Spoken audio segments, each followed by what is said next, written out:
safe and orderly meeting. This policy was adopted by the commission to provide for the respectful, constructive, and efficient discussion of business scheduled for consideration and to allow for proper due process as required by the law. With that, we have minutes from the last meeting. Comments, questions, or a motion? I would move to approve the minutes of the October board or commission meeting. As is? As is. As is. I second the motion. Thank you. Mr. Schaefer, any discussion first? Good. Mr. Schaefer? Yes. Mr. Carter? Ms. Walsh? Yes. Mr. Welch? Yes. Mr. Leff? Yes, motion passes. Thank you.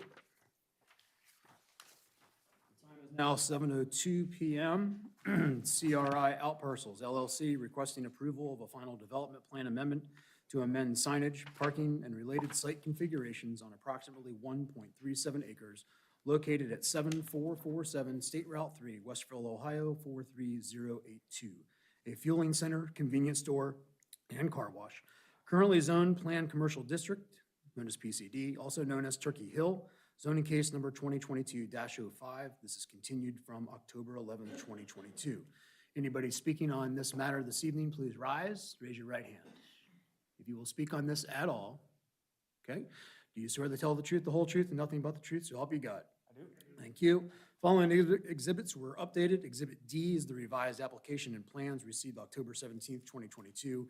Exhibit E, the staff technical review dated November 7th, 2022 for November 14th, 2022. Exhibit F, staff memo dated November 7th, 2022 for the 14th.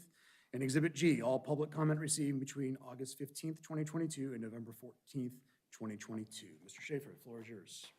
Thank you, Mr. Chairman. As you noted, this is a continued application, so I'm not going to go back and rehash all the history here. I'm just going to jump in with the revisions that we've received for Turkey Hill. So the first revision on this plan is it's been revised to no longer count the spaces at the gas pumps towards the site's parking requirements.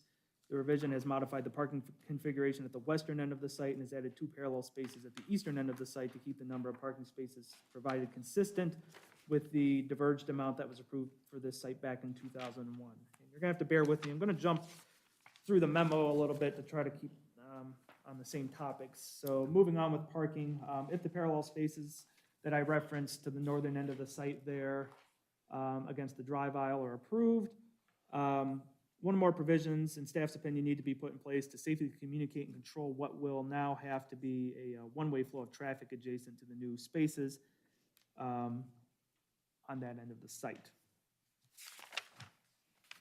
Moving into the divergence, also related to parking, the previously requested divergence as it relates to the driveway width on the State Street side, towards the State Street side of the property has been rescinded.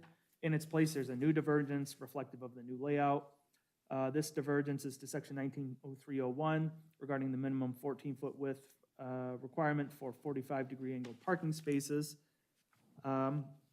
They are asking to allow for 50-degree angled parking spaces with a 12-foot width. Their justification, and this is paraphrased, mind you, is this design allows for utilization of existing pavement while aligning the spaces with existing curb. It also maximizes the parking with the existing paved spaces while not changing the open space or existing landscaping, thereby enhancing the site. So that's the major revision as it pertains to parking. So revising those angled spaces and the associated parking along the way. Right now, you see those 6 spaces there that are sort of, right, Paul, right up to the right of that cursor. So those 6 spaces, those are currently striped as being angled because they were designed to match the angled spaces of the vacuums, but pursuant to the conversations we've had ongoing with the applicant over the course of these hearing, and based on the feedback we provided them, they've gone ahead and rotated those a little bit, but it has necessitated the divergence in order to make all this parking work in that area of the site. If you recall, aside from parking, really the only other thing on this site that we were really talking about in depthly was signage.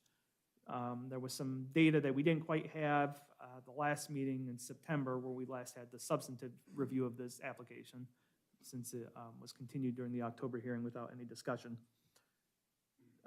We've since gotten those numbers. I plugged them into the table. I'm going to save us all a lot of time, not read through all of that. But we did get the numbers that we needed for all of those. And what comes out of it is, as staff has reviewed it all, is that the total square footage and the number of freestanding signs on the site exceeds what the original approval allowed, what has historically been permitted on the site in terms of cumulative size, and also exceeds the current zoning resolution. As such, a divergence to this effect is going to need to be requested by the applicant if this is the signage plan they wish to move forward with. Also, I should note that the cumulative size and number of building-mounted signs exceeds the zoning requirement currently, but falls below the original development plan approval in terms of size, and it equals the number of previously permitted such signs for the site, which was 7. As such, in staff's opinion, the applicant does not need to request a divergence for that specific item, because they're still basically complying with their development plan as approved previously. Also regarding signage, this site probably has some of the bonus criteria could be applied to the site. So if you recall, we allow for a certain percentage increase in size and number of signs based on all sorts of different factors, right-of-way, width of the right-of-way, speed of the road, other such things. This site would probably have some of those items that it could qualify for that might, I'm not sure it's going to solve the need for the divergence, but might lessen the degree of the request that would need to be asked. So any of those pertinent bonus items should be determined and applied by the applicant determined by the applicant and applied to the development rather, as it could potentially impact the divergence, as I just noted. I have some additional information in my technical review regarding that specific matter for the applicant and how they can go about looking at that. The other items really that changed were the development text. Specifically, I'm going to note the applicant's review of the major minor standards. I've updated my review of those items based upon the revisions that we see in front of us this evening. So if you recall, one of the major minor standards pertains to site circulation. My new note reads that site traffic circulation is changing as a result of the new parallel parking spaces, but the spirit and intent of the original layout is not being impacted. As such, staff still agrees with the applicant's original assessment on this matter.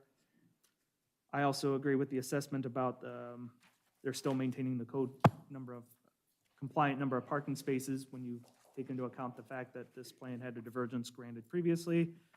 And also, I've added that the response regarding pavement widths needs to be updated in the development text to reflect the revised plans. Also, divergence, as noted, is being requested regarding the width of the parking spaces near the vacuums. That should also be noted. So that takes care of the memorandum. As far as the tech review comments, there's only one I'm sort of going to expand upon, and it's sign review comment number 6. This was a comment that basically instructed the applicant to revise the submission to acknowledge, agree to, and demonstrate compliance with the standards set forth in section 180410 of the code, including all subsections. Those are essentially the standards that regulate the operation of any electronic message center signs. The applicant's response to comments letters basically said that they understood, but a note detailing these restrictions as well as the applicant's agreement with said provisions needs to be added to the development text, as that's the enforceable document that we would have going forward. So we want to make sure it's written plainly that if anyone gets a copy of this development plan, they know that those rules do apply to that EMC. We don't want to have a set of rules in the code and a set of rules over here in the development plan, and the site changes hands, someone gets the development plan, doesn't realize there's regulations on any electronic message center signs that may be approved for the site and don't comply. So we want to all have it in one document. Other than that, based on the new information and the revised information, the size of the EMC sign is compliant. And I'll note, since there's no longer an electronic message center sign on the, I guess that'd be the northern end of the car wash building, now that's just a standard sort of branding sign. The only electronic message center sign really that's now on the site is the change to the monument sign, where they're now going to the digital number. So I don't have a huge concern with them not complying with the electronic message center signs, because those standards were more written for like the video board type of signs, but still we need to be consistent in how we're treating these type of signs across the board. So that is something staff is asking for. With that, Mr. Chairman, I know we've got a busy evening, so unless there's any questions at this time for me, I'm going to turn it over back to you. Okay. Thank you. Applicant. Hi, and thank you for your time tonight. So we were here. Name and address. I'm sorry, Josh Long, 466 Randall Road, Delaware, Ohio. Thanks, Josh. So we were here 2 months ago, and I think the The major concern was total parking number, which is, you know, why we revised the site plan as such, to make sure that the parking is the same as previously approved. So the total number is that, Joe did a great job of kind of outlining all the changes that were made, in order to make that work with the parallel parking spots and the one-way. We do agree with staff that some sort of communication needs to be there for the one-way. I think the most obvious, and the one that we're ready for sure to do pavement striping with arrows on the pavement for one-way. We're open to discussing other options with regards to signage, but we want to be careful to make sure we're clear and not confusing any signage with the interior, you know, drives that are going through the shopping center. So I think pavement striping, I think, is the best solution personally. We're open to discussing signage. I'm not sure if we have a sign that we think works on this site, but we were discussing with staff on how that would look. With regard to the adding the, you know, the signage agreement for the digital sign to the text, we're absolutely in agreement that that can be added. That's not an issue. I believe that was section G, so we'll just add word for word from the staff report that to the text. And then otherwise, I think that's summarizes all our changes. Here and happy to answer any questions you guys might have tonight. Thank you. Okay. Any public comments on this one? Hearing none, we'll close public comment to the commission. Questions, comments from anybody to start off?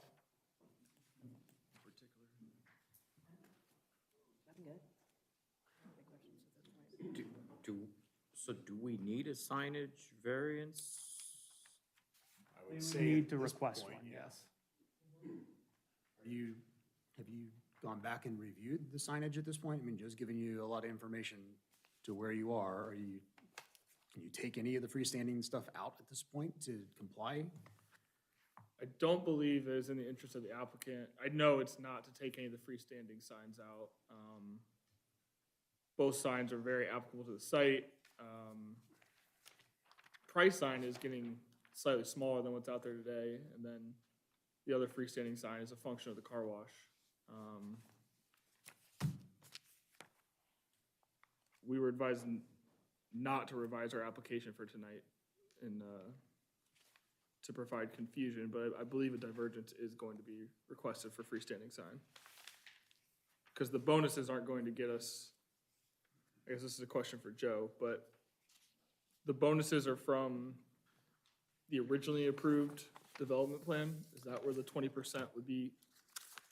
Or is it from the current signage? No, they'd be under the, applied to whatever the current standards were. It'd be a bonus above what the code allows, which means then your divergence wouldn't be as much Yeah. if you would apply the standard versus what you're asking for now. Because right now, what's the percentage? Do we over what they want to put up versus what the standard? Did you give us a calculation on We're that? proposing 47.1, and there's currently 43 square foot. And Out or what you have? currently out there 43 square foot, and what's approved in the development plan is 25 square foot. And that matches what the current zoning resolution would allow, without the bonuses being taken into consideration. Yeah. Per So the with, table. with the bonuses, we'd be allowed up to 30 square foot at 20%. So they still would be exceeding, So you want 43 versus 30 versus.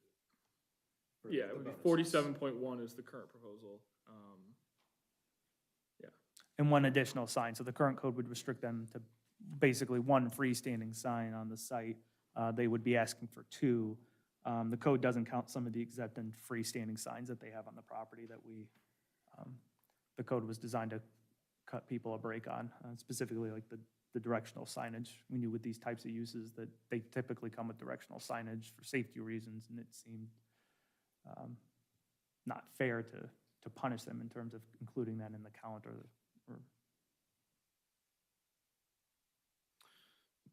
Parking wise, you've gone back and looked at a number of things. We talked about a bunch of stuff 2 months ago. You're good with what you have on here and want to do the striping at this point. Yes, what is proposed is what we would like to do.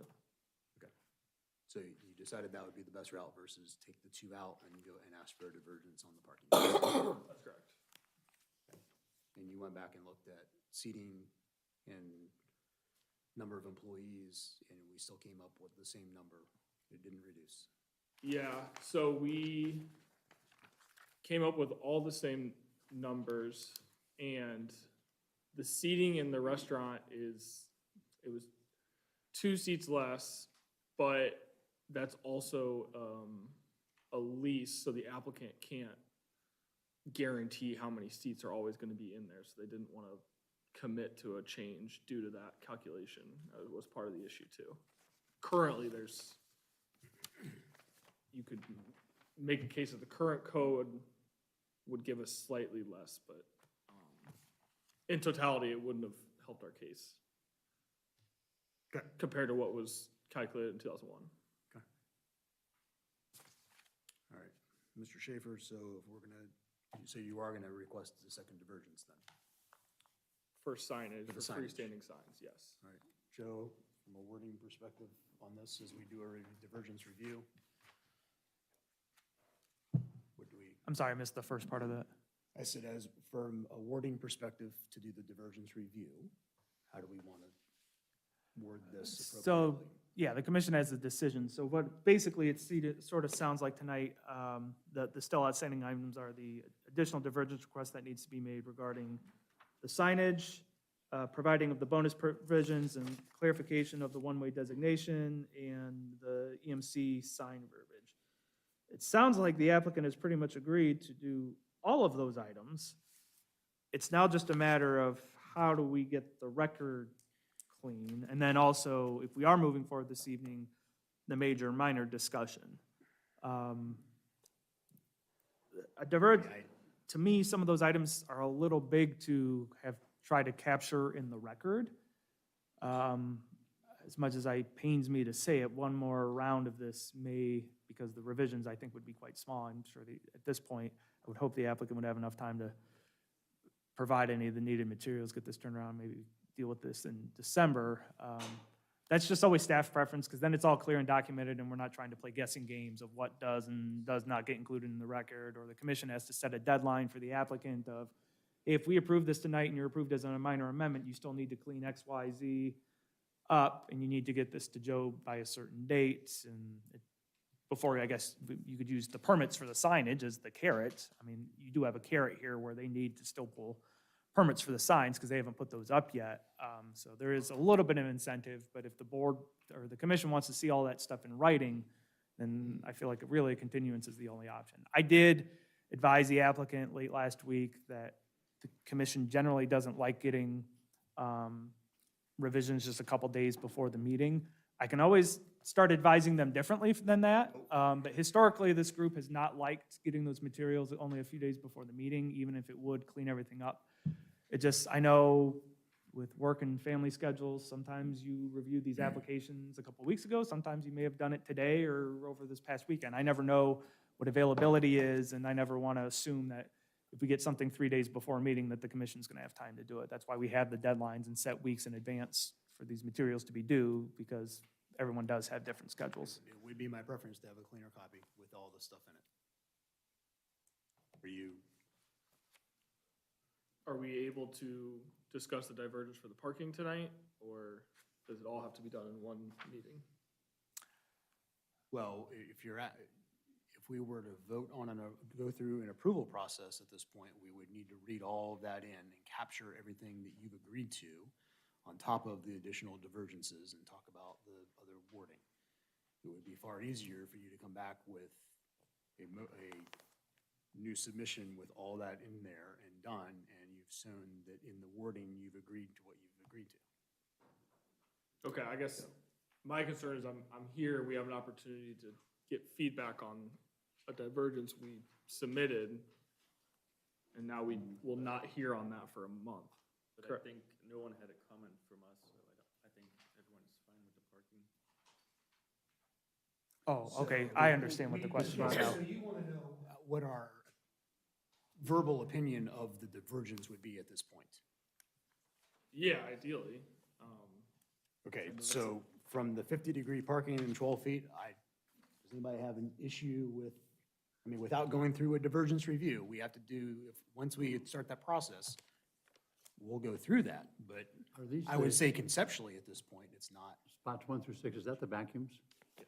Okay, and they're there, and it was working fine for you guys? Yes. Okay, I mean, I don't have a problem with that at all. I don't, yeah, Okay. I mean. it'd be From nice that if point it of view, from the sign, it is a significant number, but again, with the bonus, and if you put that in writing and where we are from a bonus perspective and you show the calculation, it's a less of an issue there. Mhm. And does anybody have any heartburn at this moment without doing a review? was- No, have I mean, it's a- problem. I do not. It's a commercial site. It's a commercial site. It's lit up like a Christmas Site tree that's- regardless. Okay, so I would say at this point, we would be leaning towards Okay. being okay with that, again, without going through a review. Totally understood. Okay. Yeah. Okay. So, So, full clean copy, all the divergence requests in writing, you've agreed to all the stuff that Joe's asked for, look at the technical review, and it's actually in writing, so we're not making a motion next time on, you've agreed to these extra things. sure, Okay. understood. Okay. And I'm more than happy to have a meeting, or if you want to just have a call, we can just go through it Yeah, that's fine. item by item, because it shouldn't take that long. So, officially, you are asking for a continuance. That's correct. Okay. Do we have any other points to discuss to make you comfortable at this point? No. Motion? Well, what's our deadlines? Yeah, what's our times? Next meeting is December 12th. Would the applicant be able to get the revisions in by the a week from today? Yes. So what is that? That's the 21. 21st. 21st, yes. Yes, Mr. Chair, I would move to continue the public hearing for the subject final development plan amendment application known as ZC case number 2022-05 until December 12th, 2022 at 7 PM in the Genoa Township Meeting Hall. Additional or revised materials will be due to the Genoa Township Development and Zoning Department by November 21st, 2022 at 4 PM. I second the motion. Mr. Schaefer? Roll call, Mr. Bennett. Yes. Mr. Carter. Yes. Ms. Walsh. Yes. Mr. Welch. Yes. Mr. Leff. Yes. Motion passes. Time is now 7:24. Thank you, Josh. See you in a month.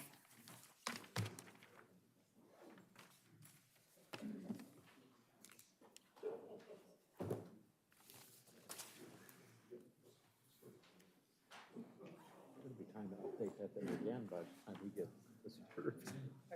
It'll be time to update that site again. if I Great, didn't great, get it approved. great.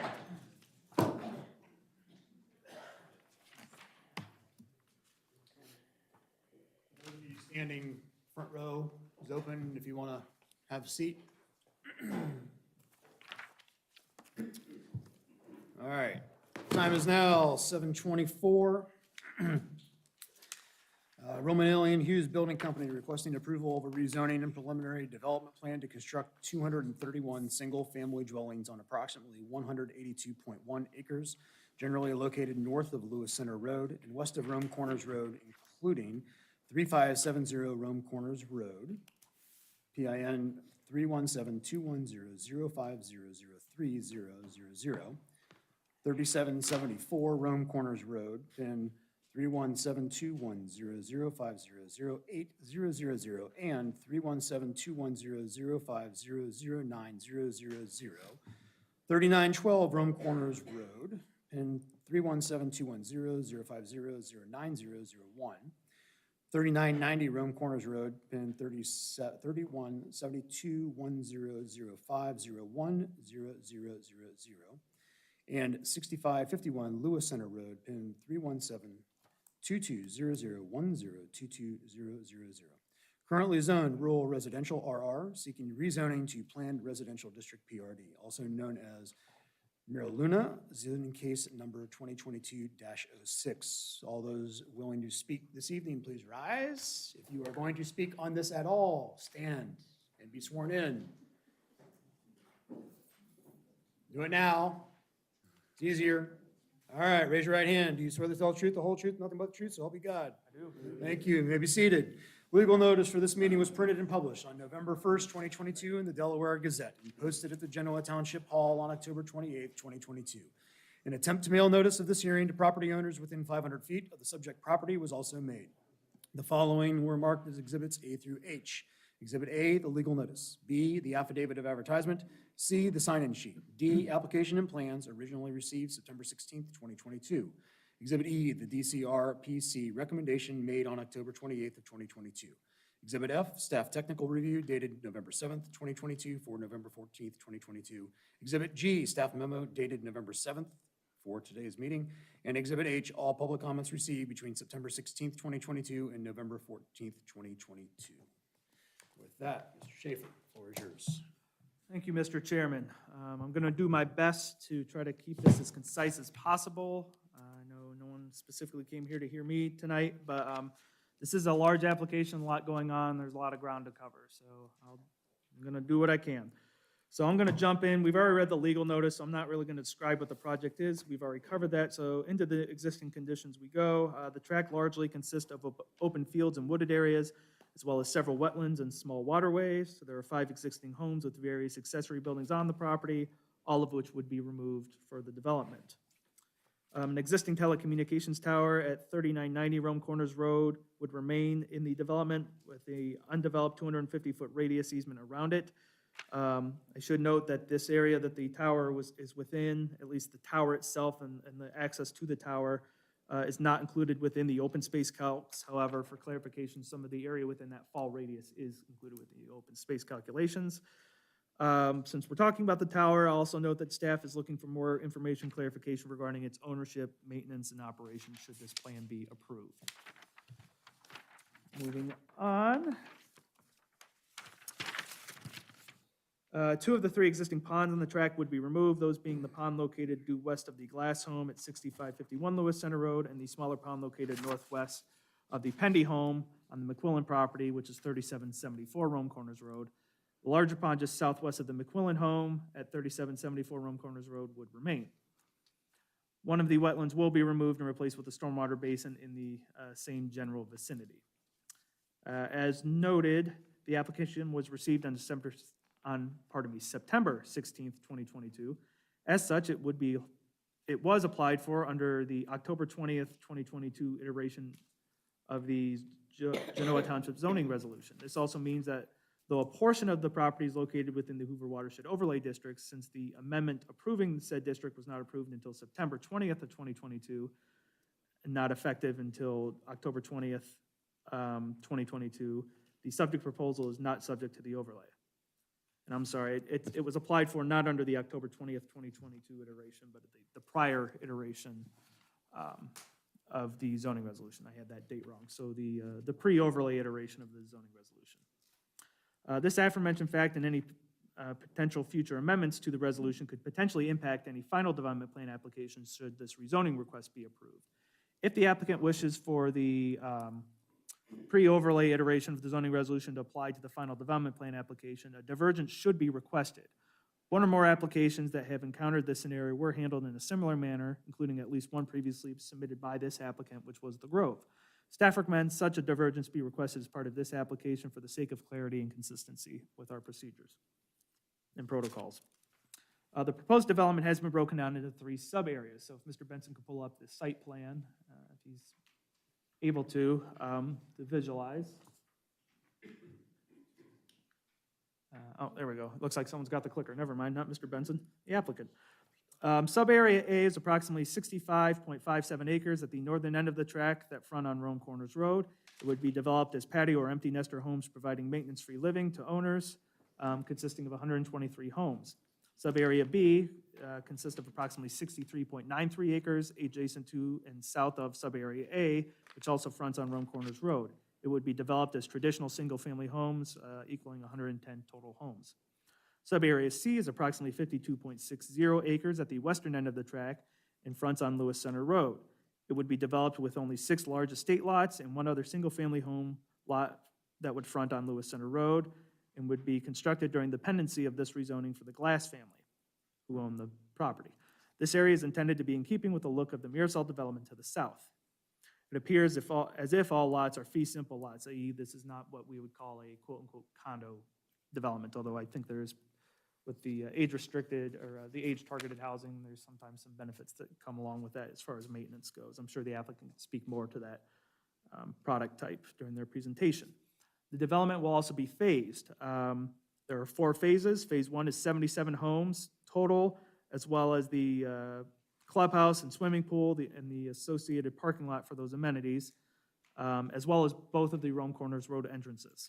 Phase 2 would consist of 86 homes and would be a mix of the patio and single-family traditional homes. Phase 3 would be further west interior to the site, which would consist of 61 homes, again, a mix of the patio and single-family, traditional single-family homes. And then Phase 4 is the 6 estate lots and the associated cul-de-sac street that serves it, also known as Sub-Area C. The glass lot will not be phased, but will rather be constructed as noted on an existing parcel during the pendency of this rezoning request per the development text. Zoning permit application for the home has not been received as of the date of this memorandum. The developer anticipates that it will take 5 to 7 years total to complete the plan once approved. Or if approved, I should say, I'm sorry. Going through the table of all the development steps, I'm just going to hit on the highlights. This application is not proposing to use conservation development standards. This means that their open space requirement is only 40% and their common open space requirement is 15%. It also means the maximum density that's permitted under the zoning resolution is 1.8 units per net developable acre. So that, speaking of that density figure, this site has a net developable acreage of 142.28 acres. That takes into account the fact that they had to subtract acreage due to wetlands and the existing pond on the site. So when you divide the number of proposed units by that net acreage, the net developable density proposed under this is approximately 1.623 units per net developable acre. As far as open space, as I noted, 40% is the requirement. They're currently proposing 42%, otherwise approximately 76 and some change acres. Minimum common open space requirement is the 15% I noted. They're proposing 30%, which is approximately 55 and some change acres. I should note there are some inconsistencies in the development text on pages 32 and 33 regarding the exact acreage. But regardless of what numbers you're looking at, they're still compliant. We will ask that that get cleaned up for the sake of consistency moving forward. Regarding the bigger picture zoning requirements that the development complies with, all of the PRD open space buffers have been complied with the exception of the buffer around the glass lot. This configuration will need a divergence. Going off script here, I understand why they're doing what they're doing. The new lot they're building for Mr. Glass, which is sort of that blue-gray rectangle down there towards Rome Corners Road. And I believe that's his son's existing home to the east there.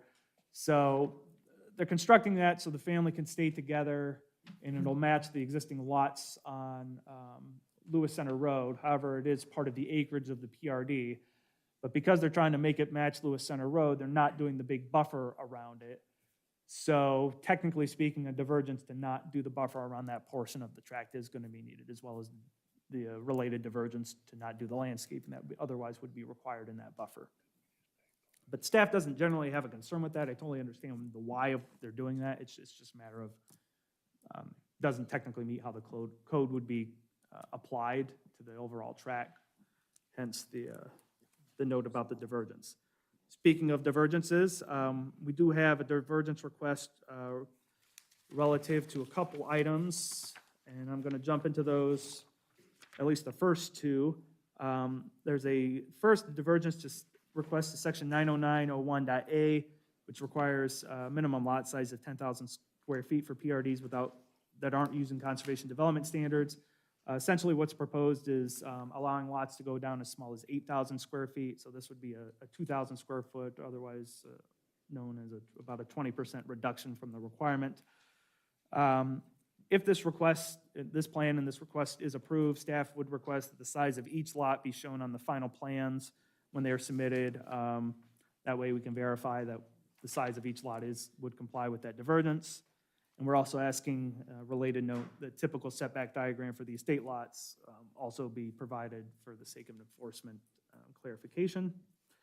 Also related to the lots, a divergence is also being requested to section 909.01.b.1, which requires minimum side yard setbacks of 20 feet from any other residential dwelling and a minimum front setback of 30 feet. The applicant is proposing for sub-area A, 25-foot front yard setbacks and 12-foot side building separations, and for sub-area B, 25-foot front setbacks and 15-foot building separations. Sorry, like I said, I'm going to be jumping around here. As regarding the other big picture zoning items, staff is still looking for additional information regarding the required primary conservation area, stormwater, and parking setbacks. We need additional information regarding how the parking count was determined and meets code, as well as the dimensions of the parking spaces and drive aisles. Also looking for an exhibit showing the driveway setback from intersections, as well as making sure that the swimming pool has been placed in a location that also meets the setbacks applicable to it. And then the applicant has also indicated general compliance, but at final stage would need to provide additional information regarding the maximum building height on the site, the minimum square footage of the homes on the site, that there will be attached to car garages, that all the driveways will meet all the setback requirements applicable to them, and that the driveway and parking lot pavement materials would meet code. Again, they've generally agreed to the standards within the code. At the time of final, though, we would be looking for more information and details there. So that sort of goes through the tables on pages 3 and 4 at a very high level. I'm going to skip down into access and traffic. There are 2 access points, or 3 total access points proposed for the site. One, as I noted, on Lewis Center Road, which would be the cul-de-sac, and then 2 off of Rome Corners Road, which would service the majority of the lots within the plan. No traffic reports, i.e. trip generation analysis or traffic study, have been provided or submitted to staff. Tab 22 of the submission contains a document that notes EMH&T is working with the county engineer's office to finalize a memorandum of understanding concerning the contents of the study, otherwise known as MOU. Once the MOU is finalized, the study will be done and provided as soon as possible. Submittal of the traffic study is required per section 2703.02.f of the zoning resolution. It should be noted that the aforementioned code section does not say that the study has to be approved by the county prior to a vote on the request. However, it is generally preferred in case any substantial revisions required by the county need to be made to the plan as a result of the study. Moving on to streets and parking. It is assumed that all streets will be public given the nature of the development, and therefore that all streets will be designed to meet the design requirements of the county engineer and by extension the township's design requirements. However, this should be made clear in the development text, as it's currently silent on the matter. It is likely that cluster mailboxes will be required by the Postal Service. The plan design should anticipate these items and identify their preliminary locations to be sure they are feasible, practical, and function appropriately. A small parking lot consisting of 20 spaces has been provided east of the clubhouse, as I noted. We'll need some verification on how the number of spaces was counted and how that meets code. I will also add that it does not appear as if they've accounted for any accessible parking spaces, which I imagine will be required in that parking lot and could impact the layout of the parking lot as well as the count. There was a comment in here that we needed a utility letter, service letter from Delco Water. The applicant has provided that. I believe that came in last week, and I should have forwarded it all to you if you don't have it. So with that, we now have all the required utility letters demonstrating that electric, sewer, gas, water can all be provided to the site. Speaking of sewer, it would be provided via a new line constructed parallel to the east side of I-71 in conjunction with Delaware County and ODOT. Likely on private property, and then would run eastward through the southern end of possibly the Hale property at 6560 Plum Road into the western end of the development. A couple notes on that fact. The zoning resolution requires PRDs to be served by central sanitary sewers or other sewage treatment options approved in the development plan, but is silent regarding whether proof of easements, rights, or external approvals, etc., is necessary prior to the granting of a request to rezone to PRD. While it's reasonable to believe that if sewer cannot be provided, the development would probably not get built, and thus is a self-regulating issue, it is important to remember that if the rezoning is granted but not built, the property would stay rezoned PRD. In that situation, another entity could potentially develop the property so long as it was permissible by the PRD standards without having to go back through the legislative rezoning process. And instead apply for final development plan approval, which is an administrative review process, but still goes through the zoning commission and the board of trustees. The utility plan shows that water would be provided via an existing line along Lewis Center Road and from Rome Corners Road as well. Moving on to stormwater, the county engineer will be responsible for reviewing designs and plans pertaining to stormwater management, drainage, and erosion. Several ponds are depicted on the site plan, but the illustrative plan does not make it clear whether they are stormwater ponds. That said, the utility and grading plan and information included in tabs 18 and 19 indicate all ponds, except for the pond closest to Rome Corners Road, which is currently existing, will function as stormwater ponds. The pond primarily serving the estate lots appears to be located on what would be private property, which is Lot 3, and possibly on Lot 2, depending on the final design. An easement for the pond in this location should be provided in the final development plan and on the subdivision plans. It is likely said easement will be required by the Delaware County engineer as well. And I imagine it would also go on to ditch maintenance. Open space and landscaping. Subareas A and B will share open space as well as the clubhouse and pool facilities. The aforementioned items will not be made available to lots within subarea C. Subarea C, with the exception of the Glass family lot, will contain its own open space that will not be available to subareas A and B. A divergence for this arrangement would need to be requested since the zoning resolution stipulates that open space as well as common open space shall be open to all residents of the planned development. Staff has a couple of concerns with this. One, land in this area is being utilized to meet township open space percentage regulations for the entire development. As such, it seems reasonable and within the spirit and intent of the code that the entire development should be able to enjoy it. Two, the inclusion of subarea C into the PRD, which otherwise would have been done as a standalone conventional rural residential subdivision under current zoning, benefits, i.e. lowers the overall density of the development. That said, the application has demonstrated that the open and common open space areas of subareas A and B combined and subarea C independently satisfy open space percentage requirements. Also, past developments in the township, especially in the 90s and early 2000s, incorporated lower density areas into their plans to counterbalance the higher density areas, which were usually single-family attached condos. Examples of this or variations thereof can be seen in Harvest Wind, Medallion Estates, and Highland Lakes. I'm also going to note regarding landscaping, there was a page in the plan that indicates the tree inventory has still yet to be done, and thus it's also a code requirement, so we don't have that yet. The development text includes general agreement to comply with all applicable landscape standards. Additional landscaping details can be provided at final, should this be approved. Street trees have been shown in subareas A and B, but not C. At the time of final development plan, the materials would need to demonstrate the street trees comply with all the standards in the codes that apply to them. Regarding pedestrian connectivity, 5-foot wide sidewalks have been provided along both sides of all proposed streets within subareas A and B. Sidewalks will need to be provided along both sides of the cul-de-sac street in subarea C per code. A 15-foot wide pedestrian easement will be provided along the track's frontage on Rome Corners Road and Lewis Center Road as permitted by code. A 6-foot trail system has been provided through the open space of subareas A and B, connecting each respective subarea as well as to the proposed clubhouse and swimming pool. Speaking of amenities, all proposed amenities are permitted uses of the required open space areas. They include the aforementioned clubhouse and swimming pool.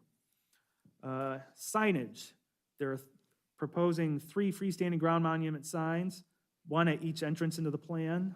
The signs indicate that the sub-areas accessed by each entrance will be branded differently.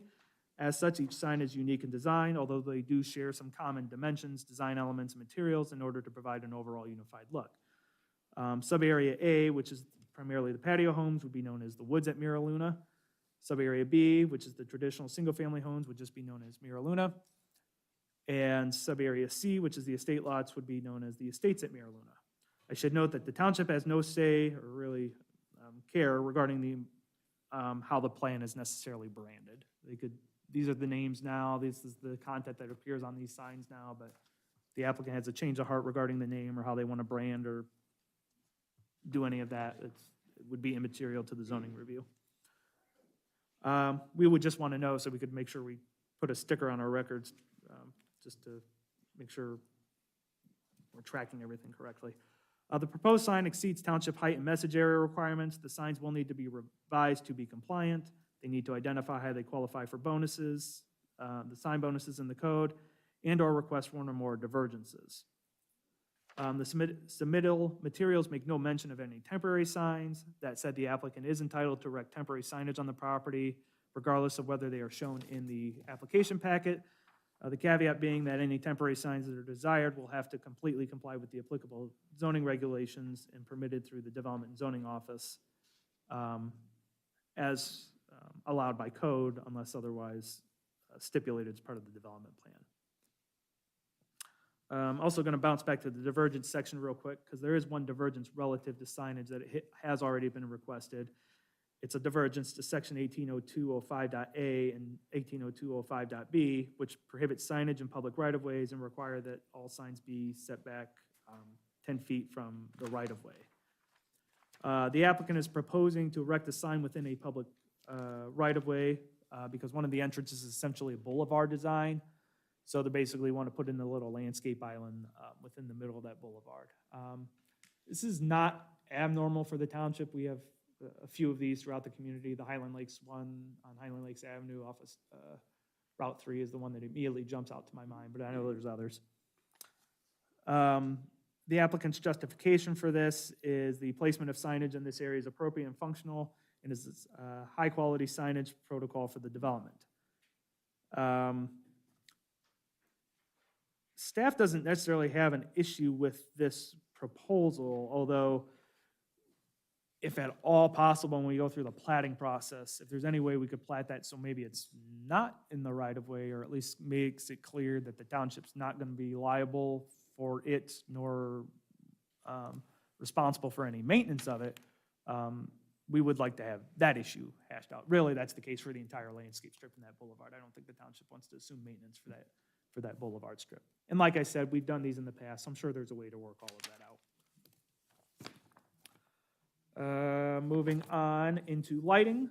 No streetlights are proposed for the development. Each dwelling will be provided a standard coach light, which may vary by sub-area, with the exceptions of sub-area C, the estate lots, where the homes will not be required to install a coach light, but may install a unique yard light feature. This isn't in my report, but it just came to my head as we were talking about lighting.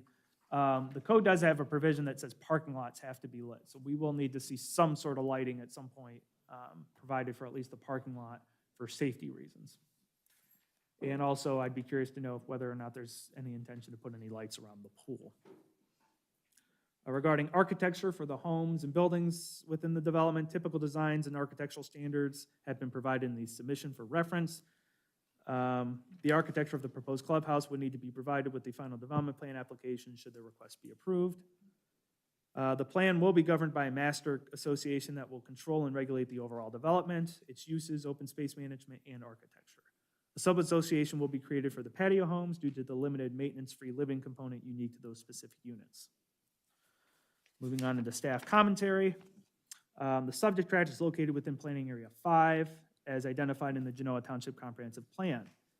The land use recommendations for tracts in this area serviced by sanitary sewer are, in quote, I quote, residential development in an approved planned residential development, PRD, in accordance with the zoning resolution, end quote. The applicant's review of the comp plan notes that they have, quote, endeavored to the best of their ability, given the economic realities of development, to comply with the recommendations of the comp plan for Planning Area 5 by creating sub-area C, large estate lots along Lewis Center Road, establishing significant setbacks along Rome Corners Road, preserving woodlands, and preserving or establishing open space will in excess of the requirements of the zoning resolution, end quote. In staff's opinion, the proposal would be consistent with the recommendations should the zoning commission / board of trustees find the requested divergences to be acceptable. Delaware County Regional Planning Commission. As you know, all rezonings are required to go to the Regional Planning Commission for review and recommendation. On October 27, 2022, the Delaware County Regional Planning Commission recommended conditional approval of the rezoning request subject to the following conditions. 1, the road in sub-area C should be built without the use of a CAD to county standard and extended to provide frontage and access for all estate lots. This road, whether public or private, should include a sidewalk on at least one side to provide safety for pedestrians. Note, DCRPC's review also notes that the sighted sidewalk is also a requirement under county subdivision regulations.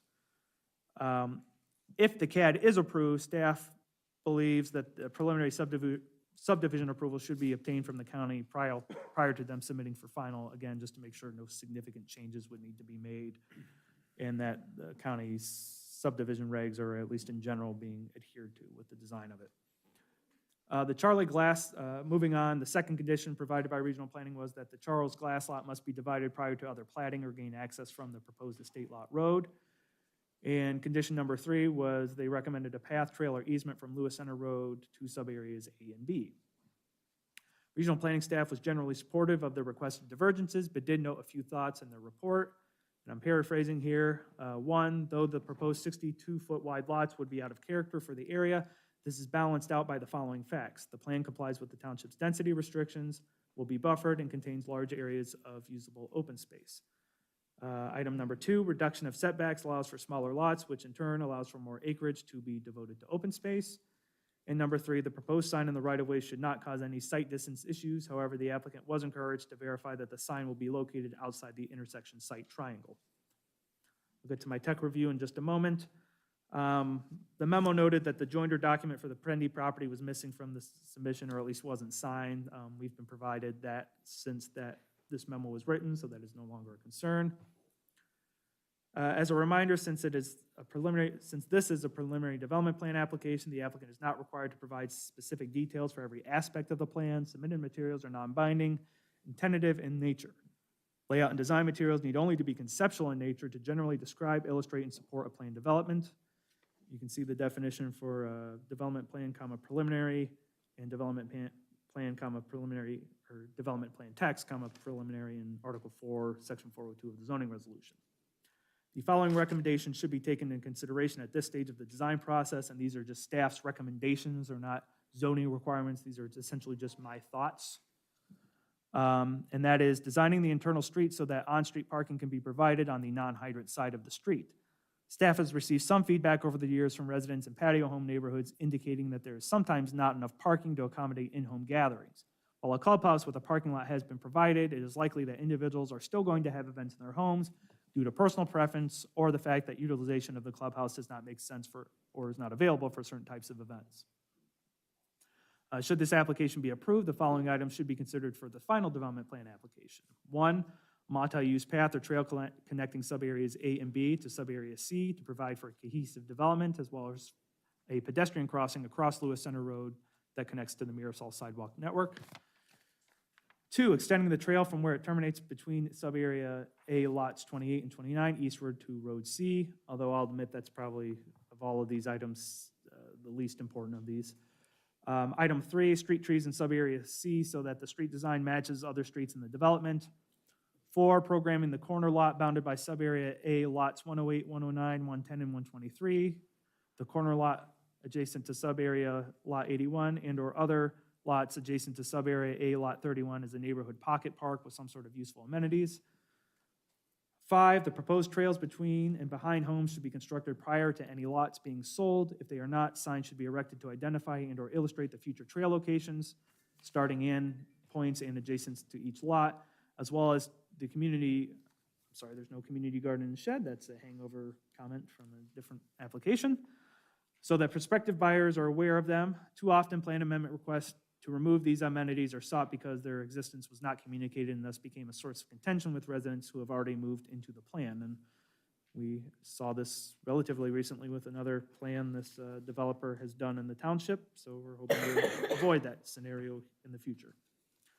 Item number 6, identifying which improvements will be completed prior to the issuance of any permits for dwellings within each phase. Ideally, all amenities and landscaping would be installed in a phase prior to a zoning permit for a dwelling being issued for the next phase. 7, providing the following amenities with cluster mailboxes, a roof shelter over the mailbox for cover, a light, a waste receptacle, a bench, and designated parking spaces, at least one of which should be handicapped accessible at each box location. All of this, if possible and permitted by the county engineer's office. Also, number 8, if possible, not including the landscaping islands within the proposed boulevard and the right-of-way dedication. And I actually already went through that, so don't need to rehash that. Should the request for rezoning be approved, the applicant will be required to obtain engineering approval from Delaware County, approval for a final development plan from the township, and appropriate permits prior to constructing any units. Moving to the tech review, I promise, I'm getting close to the end here. Development review comments 1 through 20, I basically have covered in the memorandum already. Development review comment 21, they need to revise the overall landscape plan to identify there's a small square feature shown on the plan along the trail in sub-area B. It's approximately west-southwest of sub-area B, lot 31. I just didn't know what it was, and I'm curious. So if it's gonna remain or if it's an existing feature, we just need to know what it is. Comments 22 through 27 are basically all housekeeping items that I'm not gonna go through, with the exception of comment 25, which reads, revise the site plan drawings to clearly label the location of the post-county dedication right-of-way along Lewis Center Road and Rome Corners Road, so that it can be verified that the 170-foot right-of-way setback has been measured from the correct location. What we don't want to see is the county ask for additional right-of-way, and now what we thought was a code-compliant buffer from the right-of-way is now needs to be moved further back and thereby impacts the entire layout of the plan. Comment 28, in the development review, identify the height and building area of the proposed clubhouse and at least one site plan or building elevation drawing. Comments 29 and 30, I've already mentioned. Comments 31 through 34 are general information comments for the applicant that I don't need to go through. Comments 35 through 47 are all just information for the applicant, should this rezoning be approved, stuff that I'd be looking for on the final plan, so I'm not gonna go through all of that right now. We've already done the divergence review. We've already discussed the signage. There's nothing additional pertinent under the engineering or traffic review that I already haven't mentioned. We did not receive any comments or concerns from the police, fire, or maintenance departments. And I believe that brings me to the end. So with that, Mr. Chairman, unless you have any items to bring to my attention immediately, I turn it back over to you. No, we'll get to that comments later. So, Mr. Fisher. Good evening, Mr. Chairman, members of the commission. David Fisher, Kephart Fisher, 207 North 4th Street, Columbus 43215. I'm going to let my other gentlemen here introduce themselves and get their addresses on the record. I'm Gary Smith at G2 Planning and Design, 720 East Broad Street, Columbus, Ohio. And Jim Olin with Romanelli Hughes, 148 West Rock Road in Westerville. Great. Thanks for the opportunity to be before you tonight. We want to make sure we respond to all of Mr. Schaefer's comments, but also allow appropriate time for the audience to have their comments heard so we can review those together with you. As always, Mr. Schaefer's done a great job in his review and has done an in-depth analysis of our plan, and I don't think there's any reason for us to regurgitate again density and open space and lots and all those sorts of things. So we're going to touch on a few high points from his comments, where we agree, where we have some divergences, where we think some additional discussion is needed. And then Mr. Smith to just kind of go over at a very high level the plan from our perspective, and we'll go from there. Does it make sense to do it that way? Great, thank you. So once again, we all know where the property is. We know the density, we know the open space, we know the acreage. 3 sub-areas. One is the empty nester product that we're all familiar with now in the township and also around central Ohio. That's sub-area A. 123 of those lots. Those are not condominiums. Those are single-family homes. Every road in this development is going to be a public right-of-way. So those people that buy those homes in sub-area A will own a fee simple lot, will own the home. There will be a sub-association, as Mr. Schaefer mentioned, so those people will enjoy more what we refer to as maintenance-free living. So their lawn and land care and mulching and those sorts of things is taken care of for them. Sub-area B, which is the area just south of that, which is about 64 acres. That's 101 simple single-family homes as we know them. And then sub-area C, which is in the purple on the one map, that's 52.60 acres, and that's 6 what we call estate lots, very large lots, all on public streets. We'll talk about the CAD in a minute. We'll revise our plan so all those lots will abut on a public street. We don't need the common access drive at the end with the cul-de-sac. We'll talk a little bit more about the glass lot as we get to that. That's the one outlier lot that Mr. Schaefer mentioned down on Lewis Center Road, and he is correct. That lot is next to Mr. Glass's son, who is, he and his wife are part of the Glass family, and the family wants to be near one another, and that's the reason why we did that. Mr. Schaefer mentioned the 3 divergences we've requested. He also mentioned some others that he would like us to consider. Some of those we're still analyzing ourselves in terms of looking at his comments received a week or so ago and how we need to react to those comments. Some may require additional divergences. Some may require some plan modifications. We appreciate and respect that the township doesn't want to see a Christmas tree load of divergences. So we purposely thus far have tried to very much limit the divergences we're asking for. And as we work through this, we will continue to do that so that we make sure that our divergences are absolutely needed, they're on point, and they're at a minimum number to you for consideration in our request. I will touch on a couple of them. Mr. Schaefer and I may have a difference of opinion in whether we need to diverge to deal with the fact that your code is changing. I will tell you, I've had this conversation with your outside legal counsel, Brocious, Johnson, and Griggs, and they agree with me that you don't need that divergence because it's the code in effect at the time of application. That's the code that applies throughout the development of a piece of property. Otherwise, the township could change its code and effectively downzone a piece of property. But regardless, to accommodate Mr. Schaefer and to address the point so we don't have to talk about it later, we will add that divergence. We don't personally think it's legally necessary or needed, but we'll do that because we don't want to have issues in the future with that code change. We're going to deal with the conservation area setbacks. We're still looking with our engineering firm EMH&T in terms of how our ponds are going to operate and function, exactly how large they need to be and where they're going to be located. So we'll have to further look at whether some setback divergences, if any, may be needed there. He raised a good point about the pool setback. We're looking at that with respect to how we'll deal with the pool and its setbacks. That may be a divergence we'll consider for you. A comment that Mr. Schaefer has and a comment that regional planning had deals with the access to the subarea C open space from subarea A and B. A couple of points there for us. Subarea C is designed to be very large multi-acre estate lots. We think that that has its own development standards. It's meant to appeal to people that want to have a large multi-acre estate lot to live on and to own and to maintain. So we would maintain that the open space that's in that subarea C should not be and need not be available to people in A and B. A couple of points further on that. I was just talking to a little sidebar with Mr. Smith a minute ago. Almost all of that open space in subarea C is either wooded or a series of streams and wetlands. So it's not what we call usable open space for people to come in and enjoy and be a part of. So we'd ask you to consider that. We're still looking at that. We'll be back to you to talk more about that. The glass lot and the issues with its setbacks, with its landscaping, all the things that Mr. Schaefer mentioned, we're taking all that under advisement.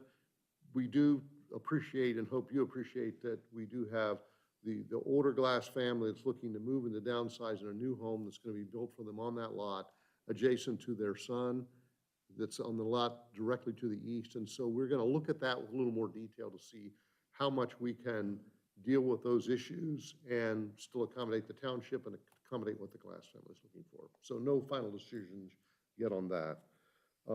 Sidewalks in sub-area C, once again, the big estate lots. You got 6 lots. We question the need for how much, if any, sidewalk in there. Sidewalk on the one side of the street with a bunch of big multi-acre lots. I'm not sure it makes a lot of sense, but we'll look at that further for you. Mr. Schaefer mentioned as a potential divergence sign height. We'll look at that. We think we can probably shrink our signs down a little bit to deal with that issue, but we'll get back to you on that. Once again, those would be potential additional divergences, but I'm not telling you tonight we're gonna ask for all those. We're still looking into all those, and to the extent we don't need to ask for them, we won't, and we want to appreciate and respect the need to keep divergences to a minimum. Mr. Schaefer did a good job of explaining how we think we fit within the comp plan in this area. He recited chapter and verse from our application, so I don't need to review all that with you. On our tree survey, that is in process. I checked with EMH&T today, and that's a deliverable in December. And we'll talk more about dating on this development going forward through the zoning process in a few minutes, but that will be in December.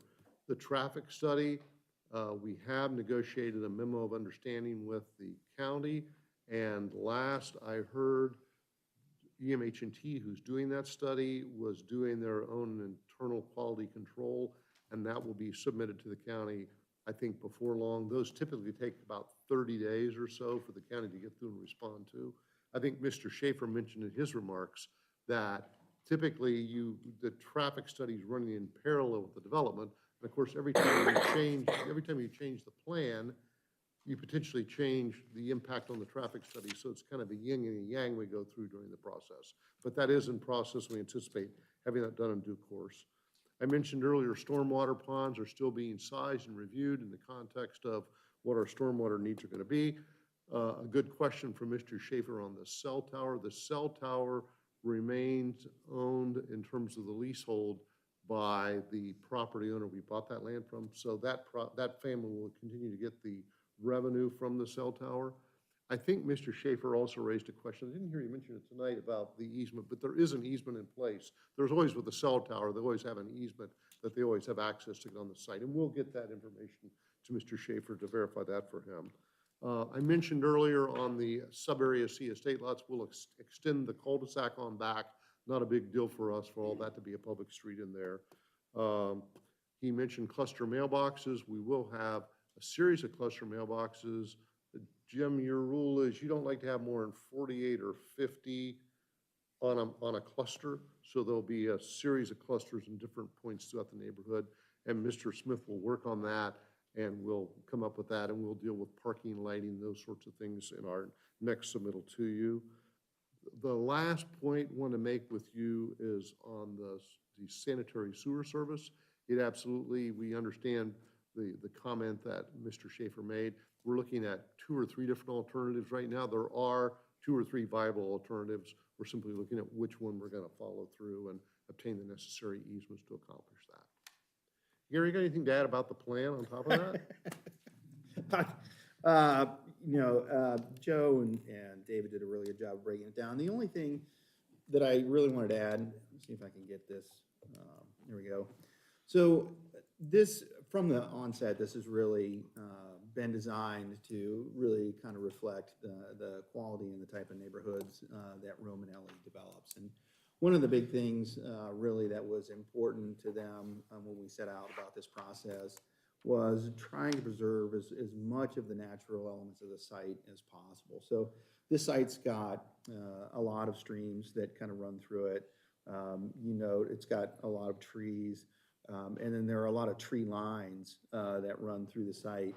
And so when you look at the land plan, the layout, what we really try to do, let me see if I can get to that. What we really try to do is use those tree lines and the existing trees and the stream to kind of drive the layout of the site itself and really use it to our advantage. So I don't think the laser pointer will work on the TV, but you can start to see where some of those tree lines actually run through the development. We've actually held out lots from that area so that we could have some separation, and it really starts to kind of break down the mass and the numbers of the site so that each of those little areas separated by green space really starts to feel like its own pocket, its own development within the development. In a lot of cases, you have visual barriers with existing trees that run in those tree rows. You've got the streams that run through there that form some sort of an environmental barrier. And then really trying to tie all of that together through the open space, through a trail network that kind of runs through that open space. And then going back and again, trying to give it some very Romanelli-esque, very nice kind of design elements. The boulevard, kind of this grand entry coming into the site, the main entry that brings you straight on to the clubhouse. really being the first thing that that you view. We're gonna have to work on the configuration of the clubhouse, as Joe said. There's some things in there we need to deal with the parking. We didn't show, we know we need handicap parking. We didn't show it being a preliminary development plan. We didn't get into that level of detail. We do need to kind of analyze the number of parking spaces that we need a little bit more in detail. We'll certainly do that. We know the pool's gonna need some reconfiguration.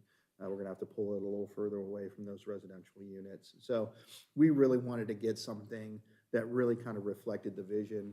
We knew that we were going to ultimately have to kind of refine this and go into a little bit more depth on the design of this, but we really wanted to put something together that really reflect the vision that Romanelli wanted to put together. And that goes all the way down to the signage, just creating some common elements, some common themes that run through the development, despite the fact that there's different aspects to the development, different neighborhoods within the development.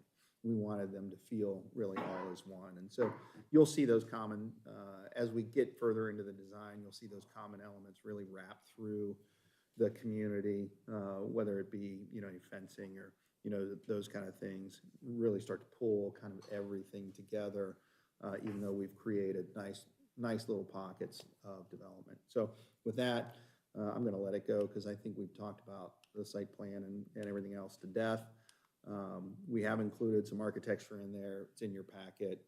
There's some black and white examples of, I think everybody at this point is really familiar with the quality of housing that Romanelli builds, the type of product that they would bring here as well. So I don't know if there's really a need to kind of go through that in more detail unless anybody really wants us to.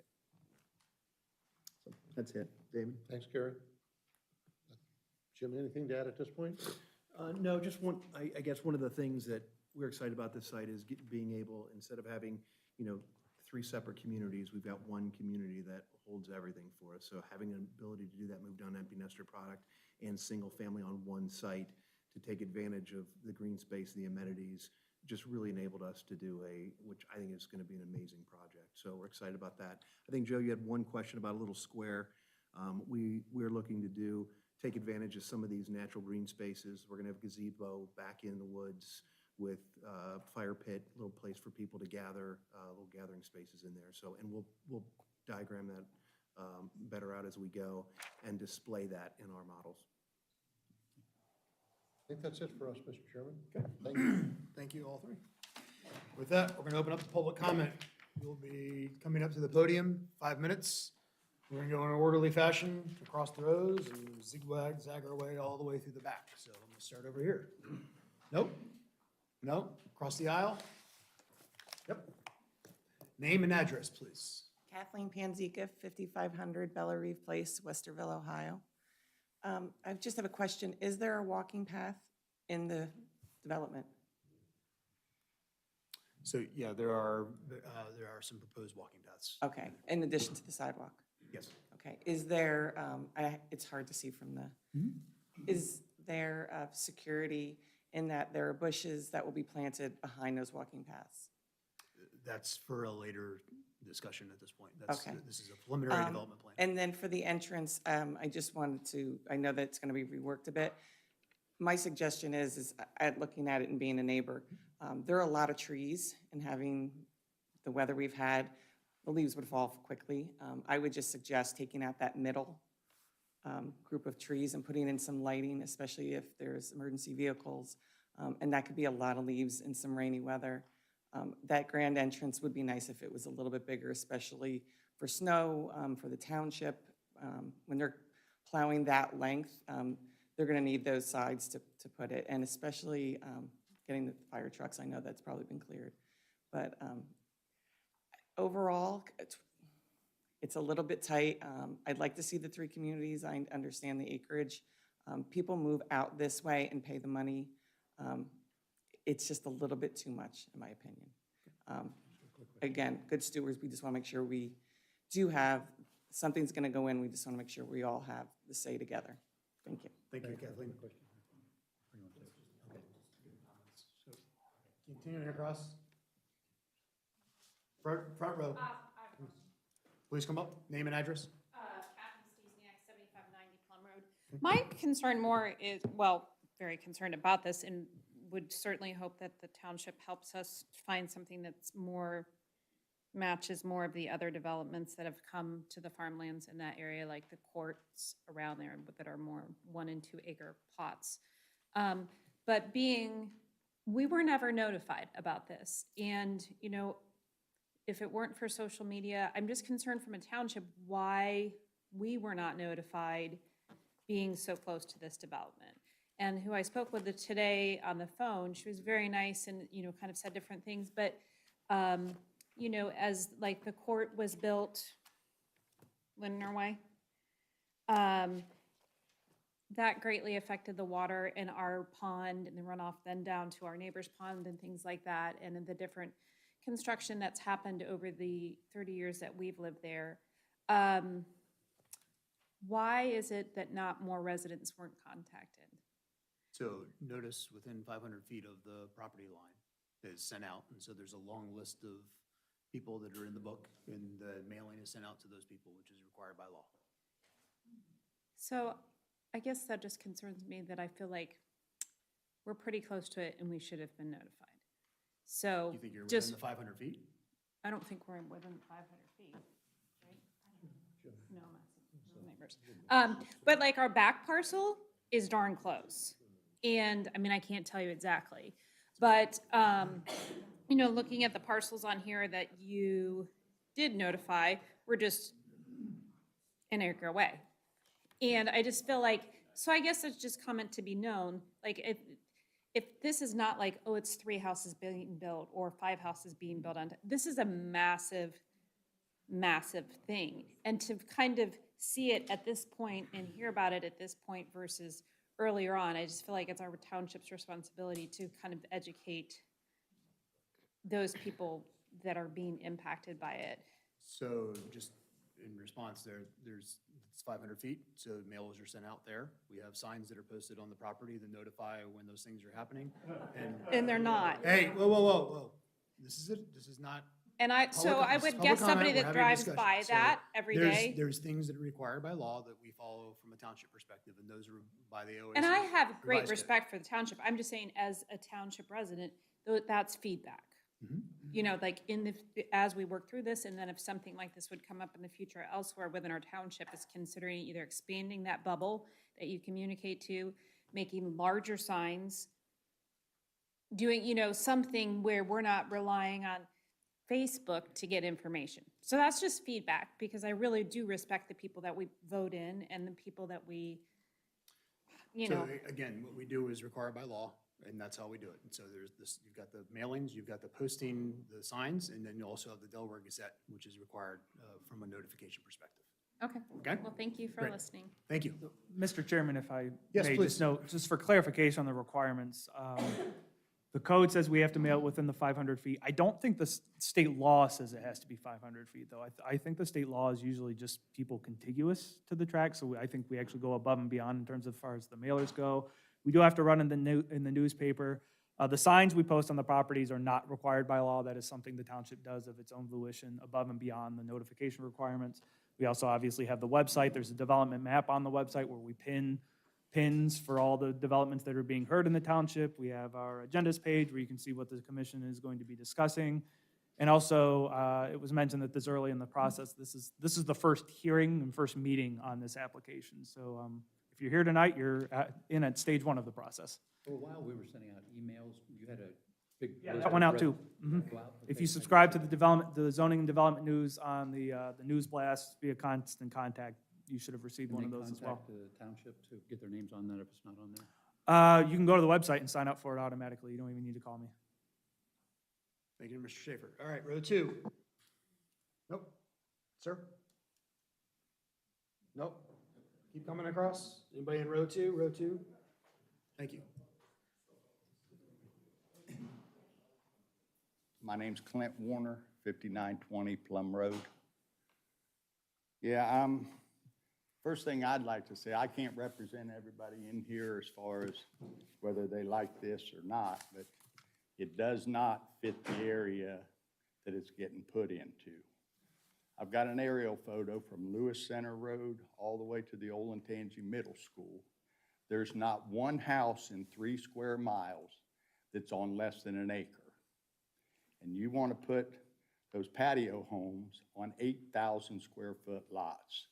It doesn't fit the area. It's just terrible, okay? What fits the area is your C up there with 3.5, 5 acre lots. Why don't you just turn the corner and come out on Rome Corners with those kind of lots and everybody will leave. But it doesn't fit the area. The traffic on Rome Corners is going to be doubled. You know, you're talking 500 cars going extra, that it's already so bad up there. It took you guys a year to pave the road on Plum from getting tore up. But in reality, we're just fighting another one in Berkshire Township, and we had it put on a referendum tonight, or more people would be here. But it just does not fit the area. Look around, look at the aerial map right there. There's nothing like it. And the divergence that they asked for, we don't want you to give them to them. If it says 10,000 square foot lots, it ought to be 10,000 square foot lots. If I try to put a building too close to my neighbor's property or something, you guys hold me accountable to know this is what it is. Well, we want you to hold them accountable. The other big thing is Area C is right next door to a $3.3 million house. Is that why he got special treatment with 3 acre lots and 5 acre lots on his end of the deal? And then the poor people like us, we're over here, so we get the patio homes. It's not flying. The other thing I would say is I think Area C needs to be totally taken out of this project, and that ought to be their own project. They're using that big amount of land to go into their green space, okay? But I don't think the people in Area C are going to pay the homeowners association fees because they can't use the pool, they can't use the green space, okay? So they're outcast. The people in A and B can't walk on their green space, okay? So, and the road goes in and out. It doesn't go through the neighborhood. So that land that they're using to figure green space and lot sizes, you just ought to take that 53 acres out of the equation and make the, quote, giant lots that everybody in here has, make it a division all by itself. You know, that's, you know, we just battled it. The patio homes are terrible. There's none in our area up there. You go for square miles and there's none. So this just doesn't fit the whole area, and that's what everybody's getting mad about. Traffic is the biggest thing. The developers, before they even think about building, need to go in there and widen roads, put turn lanes in, all this stuff. And during this 5 to 7 year construction, they're going to tear those roads apart. Low boys with bulldozers, backhoes, and you guys thought the trash trucks were bad? Wait till the construction traffic goes. 5 to 7 years. So it's just terrible, and I'm sure everybody in here is probably going to agree with it. Thank you. Thank you, Clint.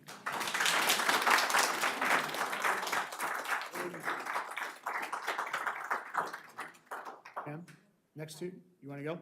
Nope. Across the road? Yep. Hi, I'm Chris Weaver, at 6978 Plum Road.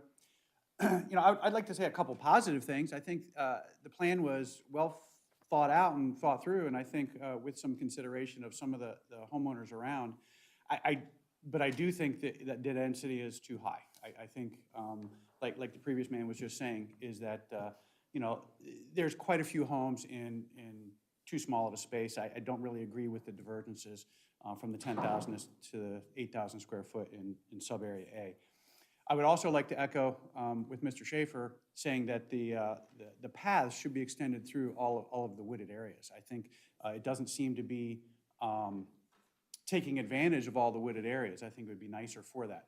I guess the last thing I'd also like everyone to consider is the Genoa Township Land Conservation Association and donating the free space to them so that they can then control that and help develop the walking paths through those areas and help maintain, keep an eye on it, maintain it, so that it could be done in a little more friendly way to everyone around. And access be granted to everybody, even neighboring areas. That would be nice for the area around. But the density, I think, is too high. Okay. Thank you. Thank you, Chris. Yes. I said thank you. Oh. Keep going across.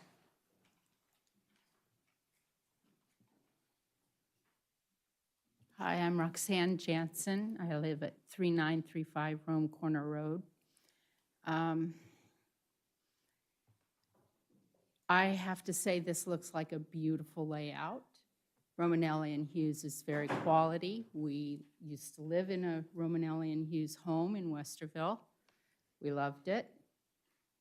But we left it because we wanted to live in a rural situation. We moved out here to an existing home. I think it's about 25 years old, maybe 30. I don't remember. And we have 2 acres and we love it. I love watching the deer and an occasional fox. We're at the base of that cell tower, which I almost didn't want to get the house because of that cell tower. But there's an osprey nest up there that is protected. I have to say, it's not just about me and what I want, which is to maintain, I don't want all that light pollution from all these new houses. I don't want to have more power outages. We already have quite a few, so clearly the power grid is strained. I don't want all that traffic. I don't want all the taxes to go up to support the schools. We've got schools that are already struggling to absorb all these people.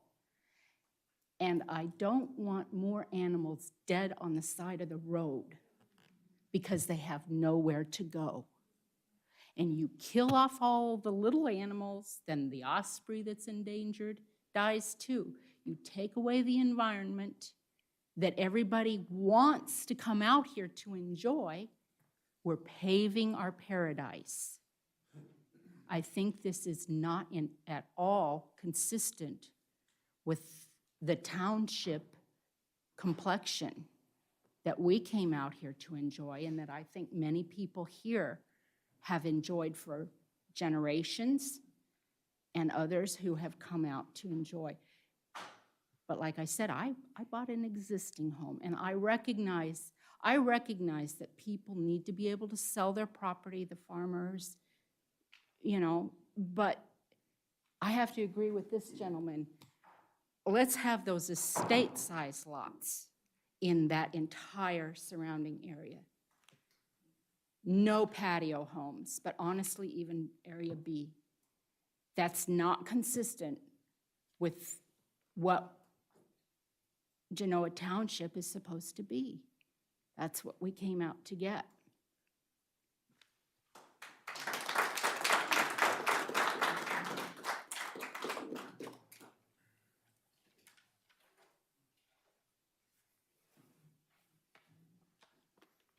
Hello, I'm Paula Dean, and I'm at 3859 Rome Corners Road. That's going to be directly across the street from this huge development. We have been out there for 42 years, and we loved being out in the country. It was a huge change when they put Linder Way in and all those homes, but we could live with that because they were big-size lots. I don't like that. That's too much. We love being out where we are. We have a little over 3 acres. We love watching the wildlife. There's already, our speed limit on our road is 50 miles an hour. People go 65 miles an hour. You turn coming north on Rome Corners from Lewis Center, you're going 40 and people are passing you. You know, the traffic is already horrendous. I mean, many years ago, like I said, we've been out there for 42 years. We could count on one hand how many cars would go down that road. Now it's nonstop. And we do see a lot of dead wildlife, and that's upsetting to me personally. I just don't want our habitat taken away. I mean, they're gonna have to do, I just don't want the noise, I don't want all the light. I mean, ditto what he said, ditto what she said. We have enough power outages. Linder Way always has their lights on. We always lose power, constantly. It's been hard on our appliances. You know, it's just, I just want to be where we came out here for a reason. And we don't want that huge development across the street. I think most of us don't want it. You know, so, you know, it's just my 2 cents worth. I just think you guys need to give a lot of consideration. And yeah, you've got a couple of huge homes, couple $1 million homes on Lewis Center Road. I'm sure they didn't come all the way out here to then have that not too far from them. We just got notified of this a couple weeks ago in the mail. My question to you guys is, how long has this been in planning? This just didn't happen. This has probably been in the works for how many years? Anybody? I mean, how long has this been planned? This is meeting number 1. So Roman Elliott Hughes has been working on this for how long? To put this development in? Again, this is meeting number 1, so it's preliminary development plan. This is the very first meeting that we've even seen it. Okay. Well, I'm sure it's been in the works for quite a while. They've done a lot of work on this, so, again, as a resident, I'm gonna be directly impacted, as everybody on Rome Corners, but, you know, I would have appreciated I guess, more advanced notice that this was going on. So, thank you. Sir, second row? Third row? There we go.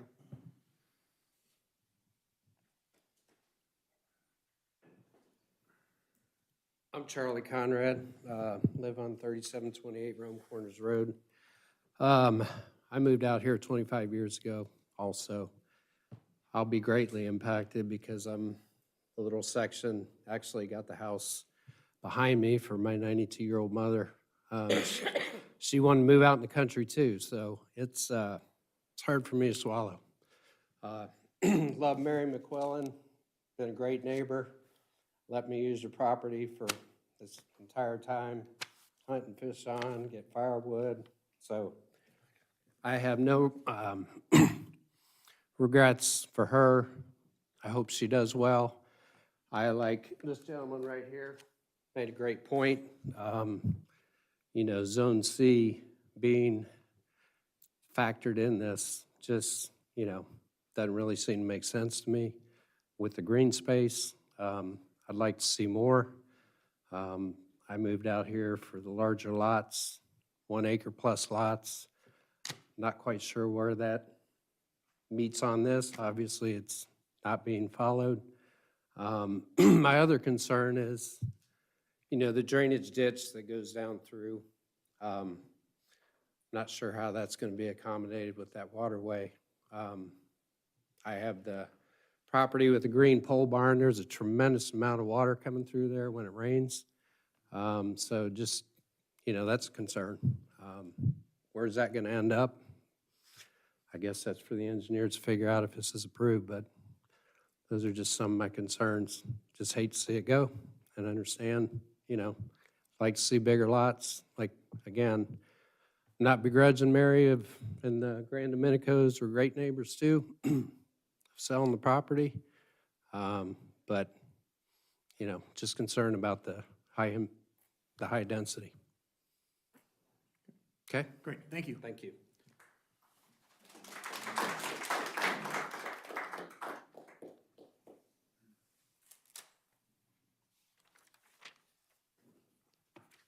Todd Walko, 4054 Rome Corners Road. Looks like a great development. It just doesn't fit where we live. That's the way I feel. You guys have a sign up, one sign for 4 different properties that says there's going to be a zoning meeting. If they're proud of this, why not put this up on a big sign, show what you're making, and put it up there on the street so people can come by and say, I either like that or I don't. There's a hell of a lot of people that don't know anything about this being built. And I don't see where anything good of this. How's this going to make Genoa a better place? I don't see it. It's just more people, more problems. And we all moved out here, like everybody in here, to kind of be out in a nice lot of air around us. And it just doesn't fit the area, in my opinion. And this thing about 500 feet, you only have to notify people 500 feet. You guys ought to look at it and notify. These are the people that elect you. Why not tell everybody? Be proud of it instead of kind of hiding this and, you know, hoping that nobody shows up here tonight and you just get it kind of passed through. That's the way I feel about it, so good luck. Thank you. Thank you. Continue on the third row. To the aisle. There we go. Deborah Tornes, 3922 Shagbark Trail. I'm sorry, you got to come all the way Deborah up to the Tornes. mic. Did you get? Say it Deborah again. Tornes, 3922 Shagbark Trail. Okay. Okay. I agree with a lot of what's been said already, I guess, as far as it not looking like the patio homes really give the character of what's been in the area. Now, I had a question, if this were to go through, if with traffic studies, would they be including the traffic up from the new subdivision that's going north of Plum with 91 more homes on it? That would be taken into account when they're adding turn lanes and whatnot to the roads? Do you know? I don't It's know. all done by traffic and the county engineer. Okay, just so they're on board with combining the two. And also, is there still going to be the roundabout at Worthington and Lewis Center Road? I know they don't include Rome Corners in that anymore. It's expensive, I don't know, but now that we're, because of the safety factors at Worthington Road and Lewis Center, there's a lot of accidents there, right? So they're putting in that roundabout. Well, now with more cars coming in, maybe they would have, these guys would need to put money into actually including Rome Corners back into that roundabout, making it the peanut shape, so that we could reduce issues going, possible accidents or whatnot there. I was wondering too, what is the distance of the green space above the, on the left there, from the top to the, what's that, a C, I guess, in C? You mean on the top? Yeah, right there, yeah. What about? What's the distance there to the houses from the wooded area? We'll mark that down and come back with you. Okay. So they can look at something if they've got it, okay? Okay, sure. And what is the purpose of the green space? I mean, will the people be using that there that live in the surrounding area? I don't know what that is, actually. I think a lot of it's just wetlands. Primarily preservation. Preservation? Okay. So does that include, do you guys then work with that as far as will the condominiums, or I'm sorry, the patio houses, will that drainage all go back into that creek that comes back through the northwest side of your area that right now is, gets overflowed a lot and tires come through there sometimes and whatnot, because it kind of dead ends and it goes into that farm area and really overflows.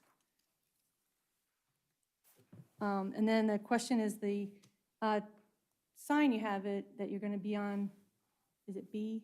That's in the right of way. I don't know what the reasoning is for it. To me, it seems like a 7'9" by 12-foot concrete monument, whatever it is, in the right of way would be a distraction to people going 50 miles an hour down the road with it being that close, and a safety hazard. I'm just didn't know what the reasoning that it couldn't be set back behind the right of way. Okay. Thank you.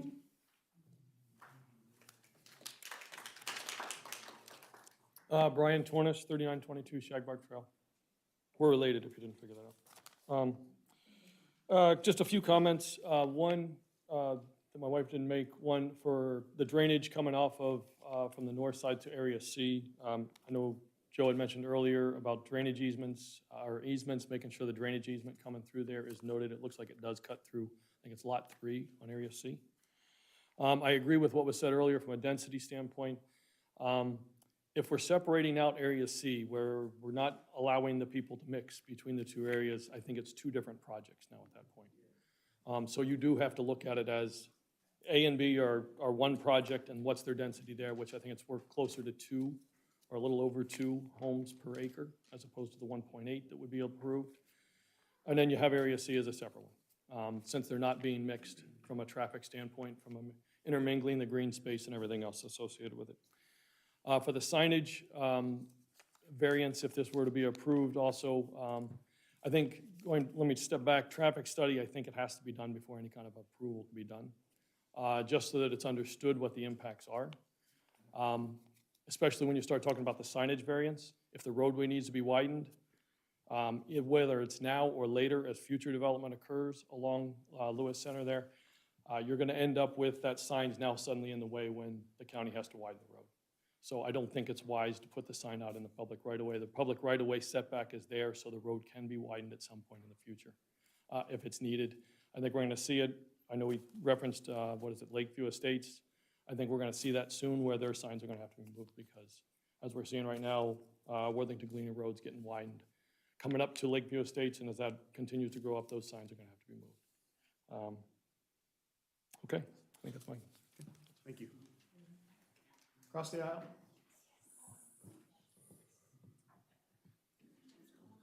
Hi, my name is Jeff Young, 7700 Plum Road. Guys, my biggest concern is safety. Okay, as I've gotten older, I have a goal in life to walk 10 miles a day. And I try to walk on these roads, even to get down to the bike path. If you guys walk on these roads at all, first off, the litter that's happened in the last year, beer cans thrown on the sides of the roads, we didn't used to have that. The other thing is, you go up to this four-way stop at the corner of Rome Corners and Plum Road, there's not a car that stops at those signs. They roll through them. Every single car that goes up there rolls through there. We have our own police department here, but I don't see Plum Road, I don't see Rome Corners, I don't see a police car pulling anybody over for speeding, and those cars are racing up and down those roads like you can't even believe. I spent $8,000 to put piping in front of my house to fix a 3-foot ditch, because I had to mow that ditch on the Plum Road side of the ditch. I had to stand in the road and lower a lawnmower over. I was going to get killed doing it. I had to repair that ditch just to take care of the property. This traffic situation is going to be not doubled, not tripled, but quintupled when you start putting these cars on this road, on these roads that aren't made for this kind of traffic. Plum Road is a frost law that I don't know what happened to that, but it's frost law protected where you get 50% load reduction. I think it's from February to June. So I don't even know how you can't even put a ready-mix truck on there that holds 2 yards of concrete in the wintertime from February to June. So I don't even know how you're going to get construction traffic up and down that road. I don't know how you're going to do it. And these roads will be destroyed. They're already bad. They're already bad. The piece on Plum Road on the west side of Rome Corners was paved 10 months ago. Guys, it's not even striped yet. There's no striping on that new section of asphalt road. And that's been months. So the traffic situation, this will make our neighborhood an unsafe place to be.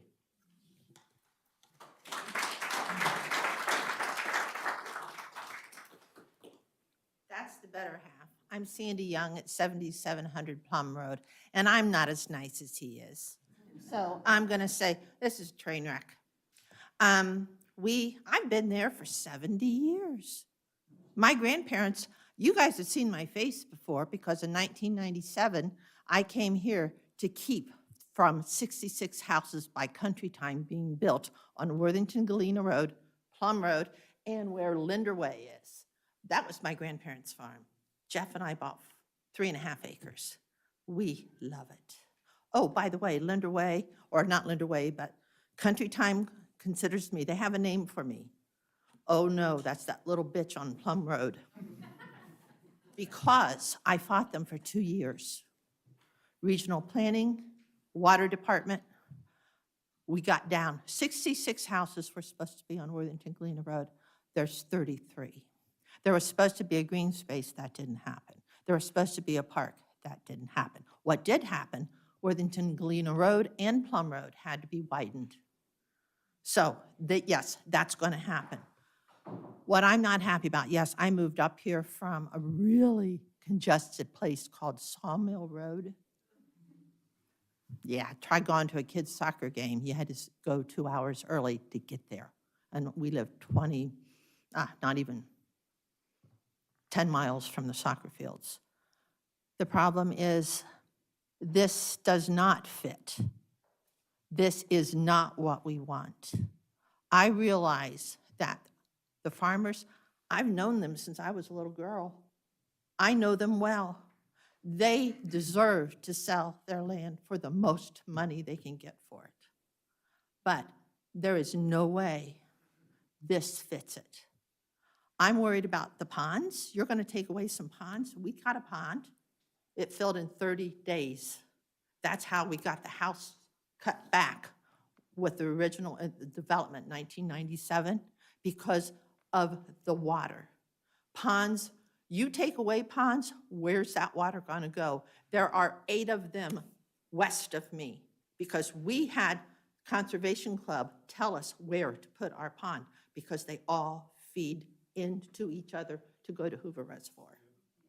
So guess where that water's going to go that you displaced there? Giddy up. It's going to be a train wreck. I'm sorry, Romanelli Hughes, my sister lives in one of your homes, and they are beautiful. They are absolutely beautiful, but so is mine.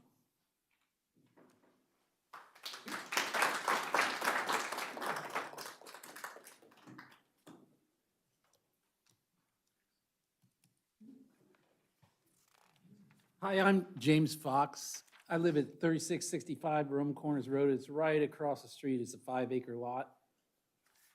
I just would like to thank you for letting me speak, by the way. But I would like to also urge you not to approve this development as proposed for its high density. And I believe it's zoned rural residential already, isn't it? It's zoned rural residential. So don't approve the other zoning. That's too high a density for this area. I do have a vested interest, so I just urge you not to approve this. Thank you. Row 3, all right, row 4.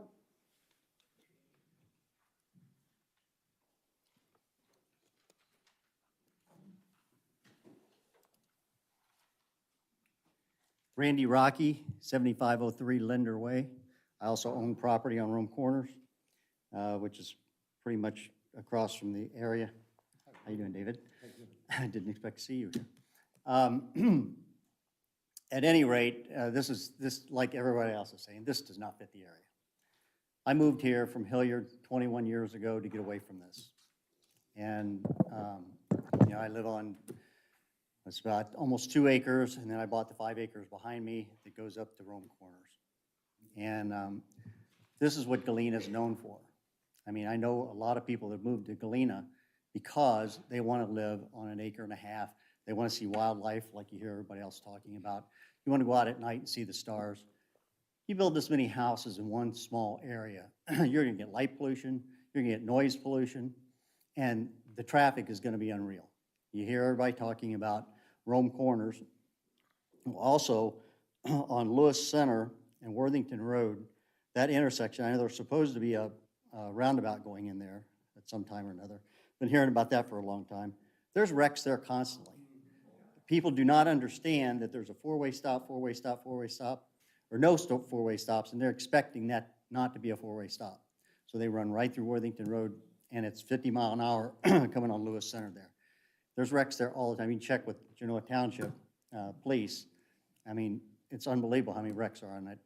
You add this many more cars, I mean, you know, 230 homes, that's going to be at least 460 cars. The single-family homes may have 3 or 4 cars if they got kids that drive.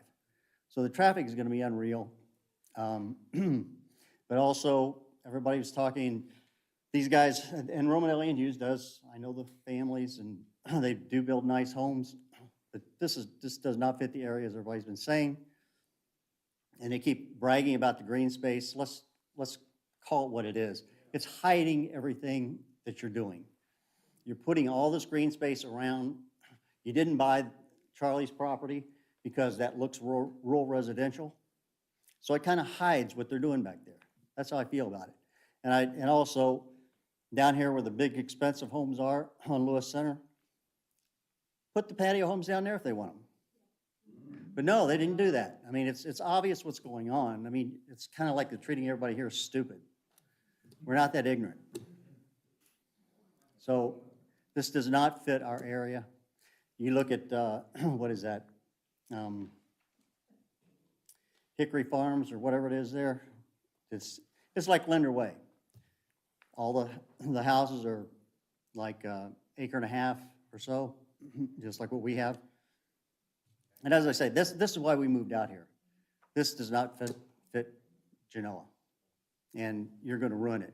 The other thing that Roman Allen Hughes or whoever wants to sell that land, and I agree with everybody else about I don't begrudge the farmers for selling their land. I hope they do get all the money they can get out of it, but it's not too far where the Intel plant is, and there's going to be people that are willing to spend some money to get some land. It's only like a 25-minute drive. So be patient and sell the land in another couple of years. Leave it rural residential. That's why people moved here. Thank you. Thank you. Row 4, coming across. Anybody? Row 4, row 4? Yep, okay.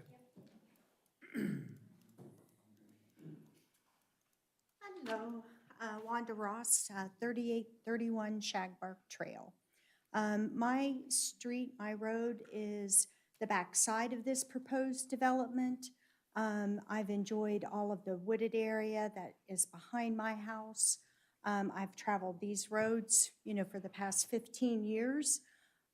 This is too much density for where we live. Just like everybody said, we moved out here for more space, 2+ acres. We like the wildlife.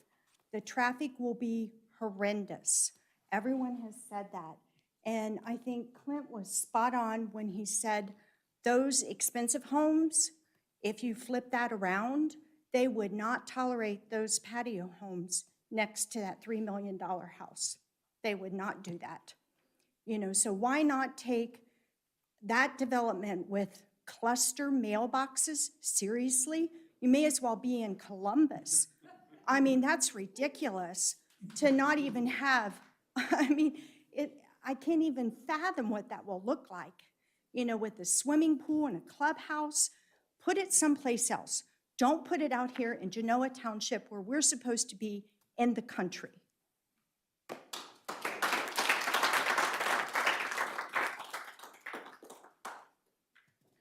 On the aisle? No? Jumping across? Row 4, working across? Orange shirt? No? All the way to the corner? Nope. All right, back row. Come on.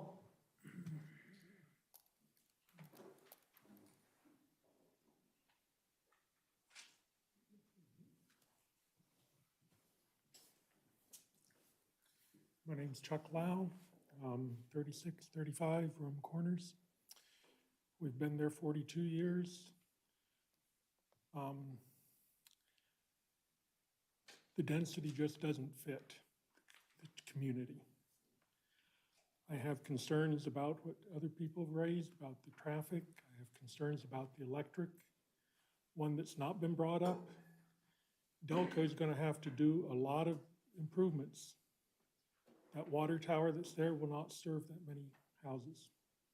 It's way under, I know Delco is planning on doing a bunch of improvements, but this is going to require a lot of water for that size of a development.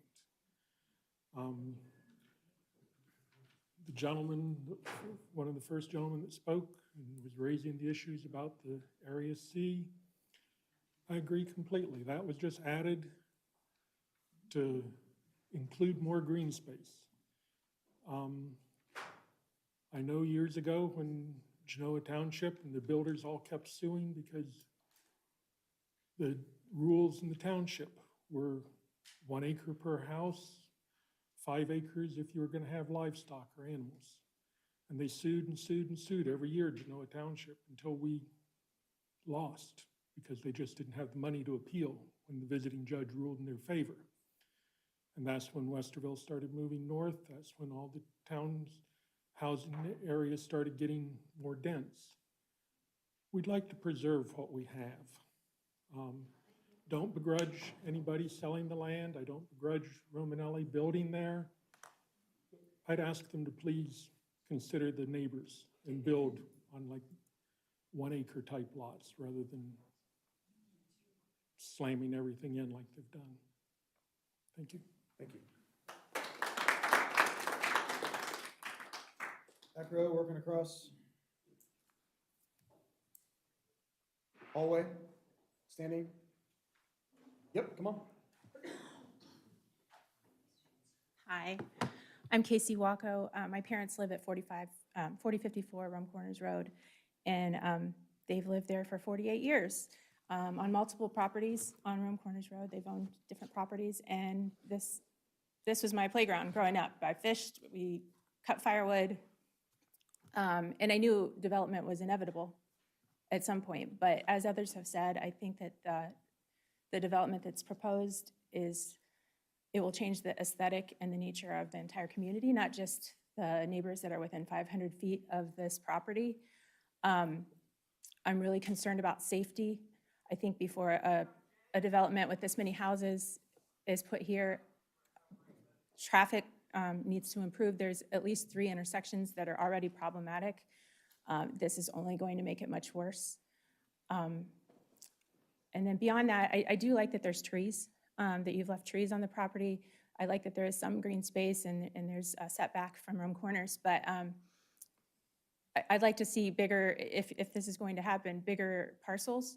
And could the green space that's over in the back of the lot on Lewis Center be moved maybe into the center of the community to make it more of a community and not an afterthought? Also, I wondered if you'd thought about how the trails will connect into any trails that would eventually be put on Rum Corners, and how the people that would be moving into this community would be connecting with the trail over on Route 3, the Rails and Trails trail, because you often see people on bikes and runners on the country roads, and they're not really built for that. They used to be, but with this many houses, and the type of people that would move to these smaller lots might not realize that it's pretty dangerous to get from one trail to the next. So I hope you think about that. Beyond that, we just found out about this very, very recently, and I would like for the township to do more, as one woman said, to make sure that you involve the community members. For example, tonight, it was really hard to follow what was happening. You can't see the presentation. I'm probably younger than a lot of people here, and I can't see what's on the slides. I couldn't hear any of the speakers because their backs are to me.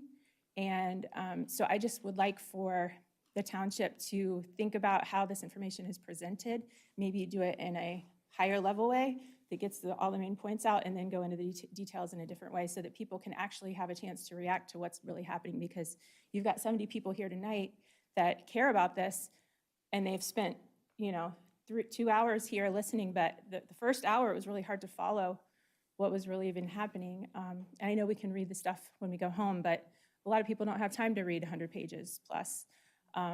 even if they care about it. So I hope that you think about how that information is presented to people so that they can be part of the conversation and not just find out about it at the end. So thank you very much. Across, last row, last row. Anybody in the last row? Yep, come on up.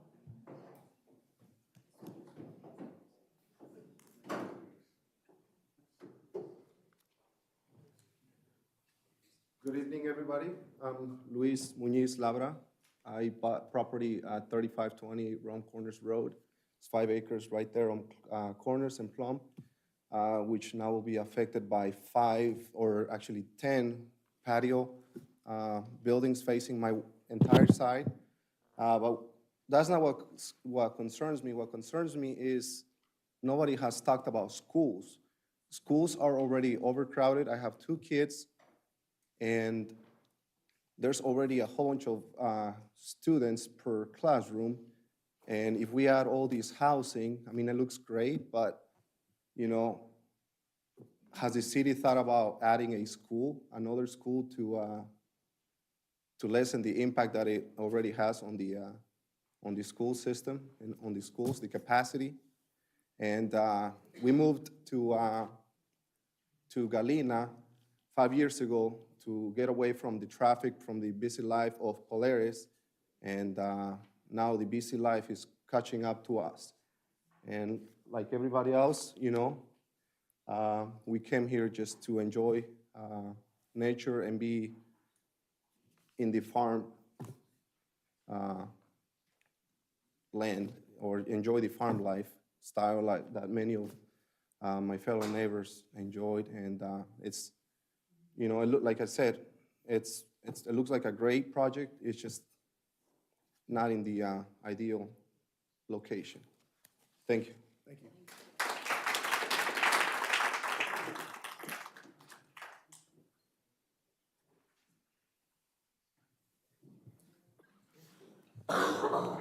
Hi, I'm Jeremy Watkins once, 7432 Linder Way. Kind of new to the community, really. I've been here for about 3 years. I've lived in much more rural places than where I live now.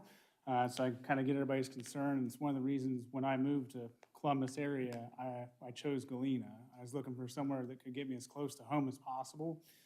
I do have job restrictions where I have to be within a certain distance of the hospital within a short time because I take call privileges at several hospitals throughout Columbus as a physician.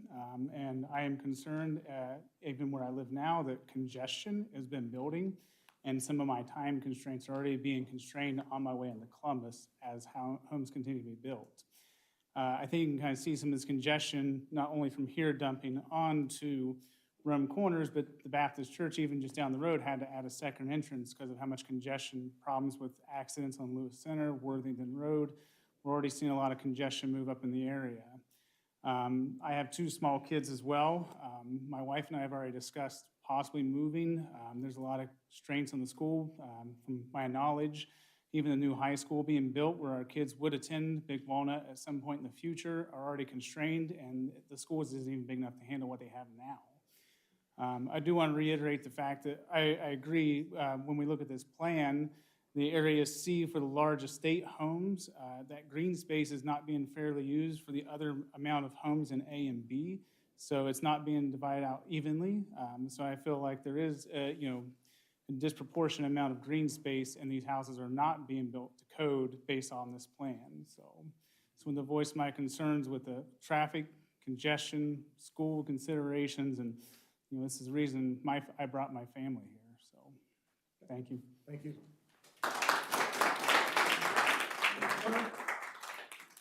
Anybody else over there? Last row? Oh, missed one.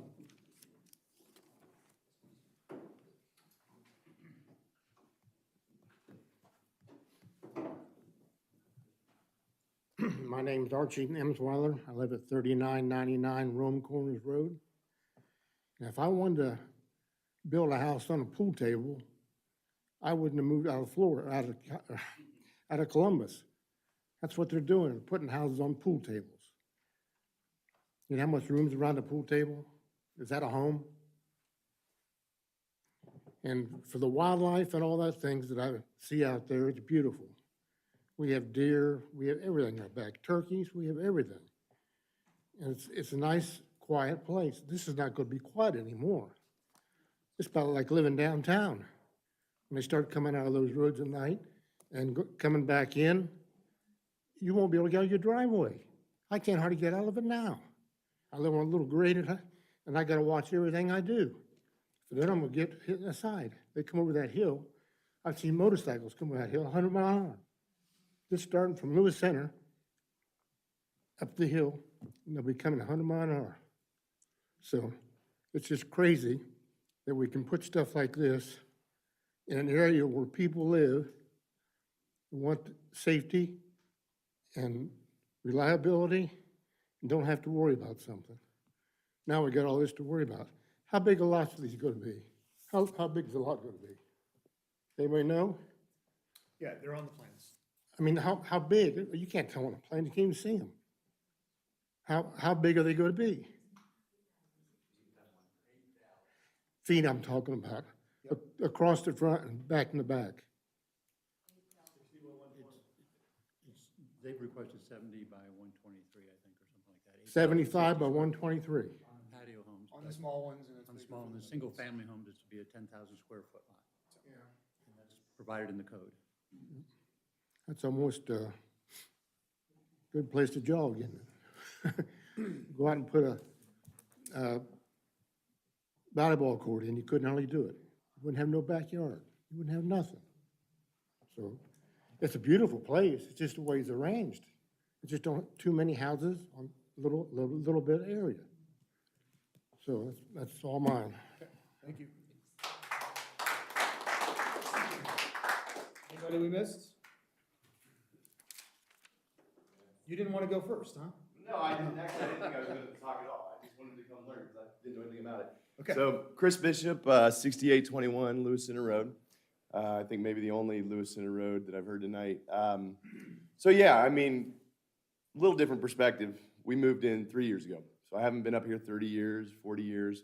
But there's a reason I'm here. And I understand that when we bought the house that, yeah, ultimately we would be developed around. I got that, you know.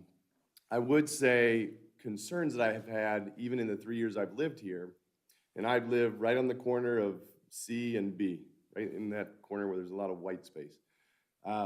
Water's been a really big issue.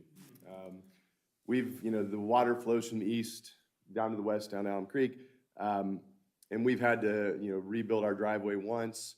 Our neighbors came in and filled in a pond. It really affected water flow. And so my concern is that we've put a Band-Aid on the east water flow, but if we have a lot of development, from the north, it seems to me as if that we would have a lot more water flow issues on the north side of our property. So water's a concern. 3 kids, 2 over driving age, one's coming up driving age. We ride a lot of bikes, and we have young drivers. So the roads are very narrow. I'm a little concerned about, I think a lot of people voiced that already, just safety in the narrow roads and the ability to handle that. So from a bicyclist and a car driver, I have some concerns there. So, of course, then the feeling comes in, which doesn't probably matter for this, but yeah, I mean, we like to have the land, we like to have what we moved out there for.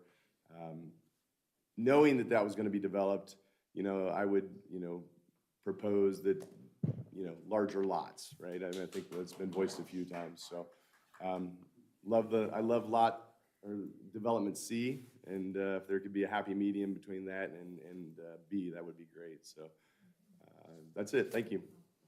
Thank you. Did you speak already? No. Okay. I can be quick. John Buckles, 3601 Rome Corners Road. Love the Romanelli family, done a lot for Central Ohio. Love the plot, other places. Joe's done a great job.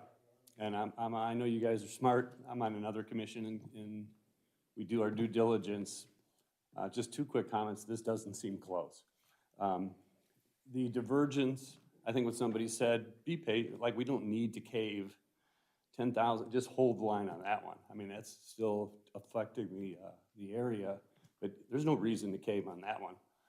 This is the square footage, this is what we have between houses. We all have to come here for any little thing, and there's no reason somebody else will do it more close to us. And then a question I had too is the big green space behind C, are we saying there's no access to B? There's no, or there will be? That's correct, right? Well, we'll come back to that. Okay, because then that is irrelevant to the other discussion. If that's not anything to do with the other one, then it's just kind of a straw man. You guys are smart enough to see that. Thank you. Thank you.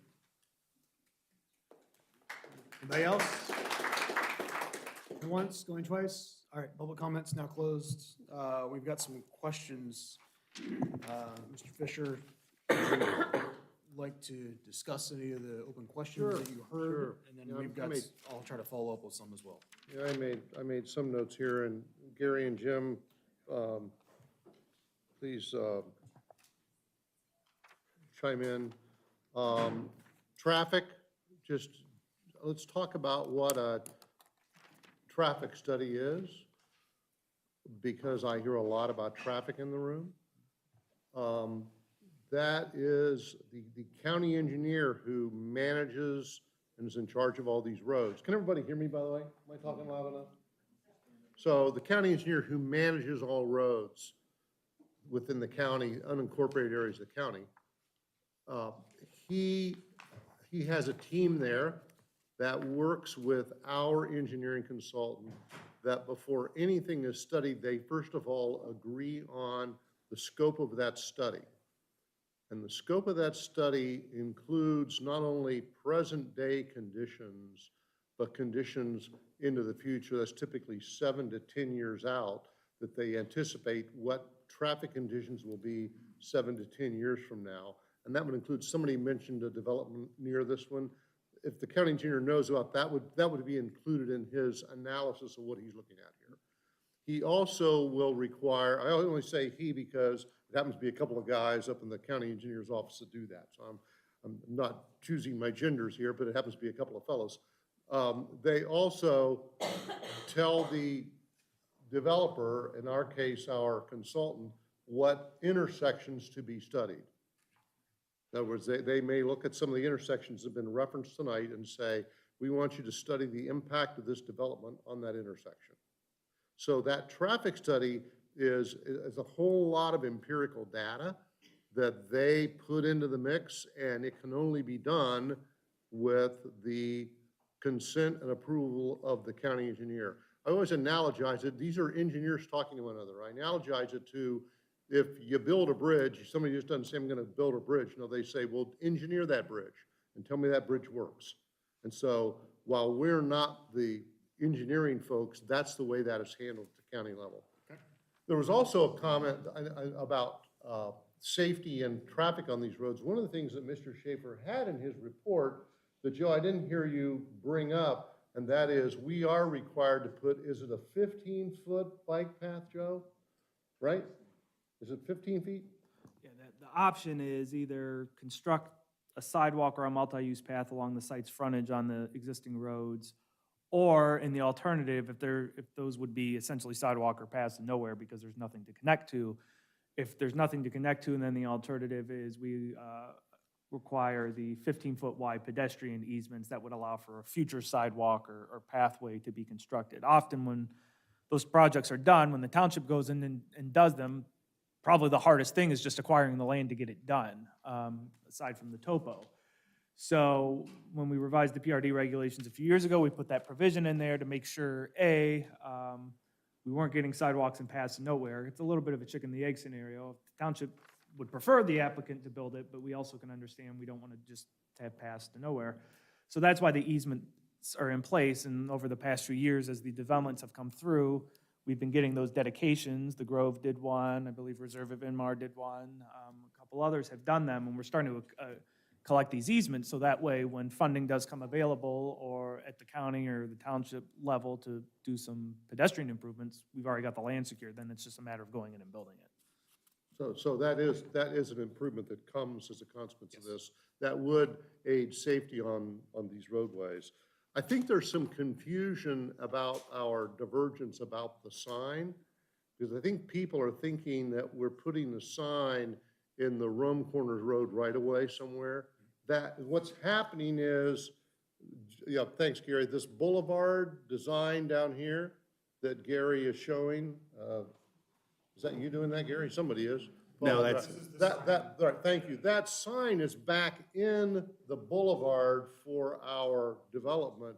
It's nowhere near Rome Corners Road, or in fact, I think Joe has a comment about making sure site distances are protected there. So the widening in the future of Rome Corners Road would not be impacted by that sign. We had to seek a divergence because the entire boulevard, including the median strip, is all right-of-way, and so to put a sign in it. I think there was some confusion about that, thinking we were having a sign out in the Rome Corners right-of-way. That's not the case. A couple other things. The issue on cluster mailboxes, that has nothing to do with the size and the density of this development. It has to do with the U.S. Postmaster out of Cincinnati no longer wants mail trucks to go to individual mailboxes along a road. So even if this was developed under the current zoning with those lot sizes in a development with streets, you'd still have to have cluster mailboxes in that. The Postal Service just doesn't want to have mailboxes or mail trucks going up and down streets. They want to have a cluster to go deliver all the mail for a neighborhood. By the way, the developers don't like it any more than anybody else does.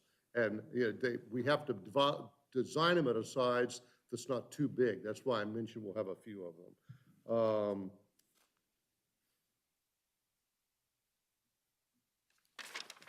Those are the things I picked up on. Guys, did you have anything other than, we understand density?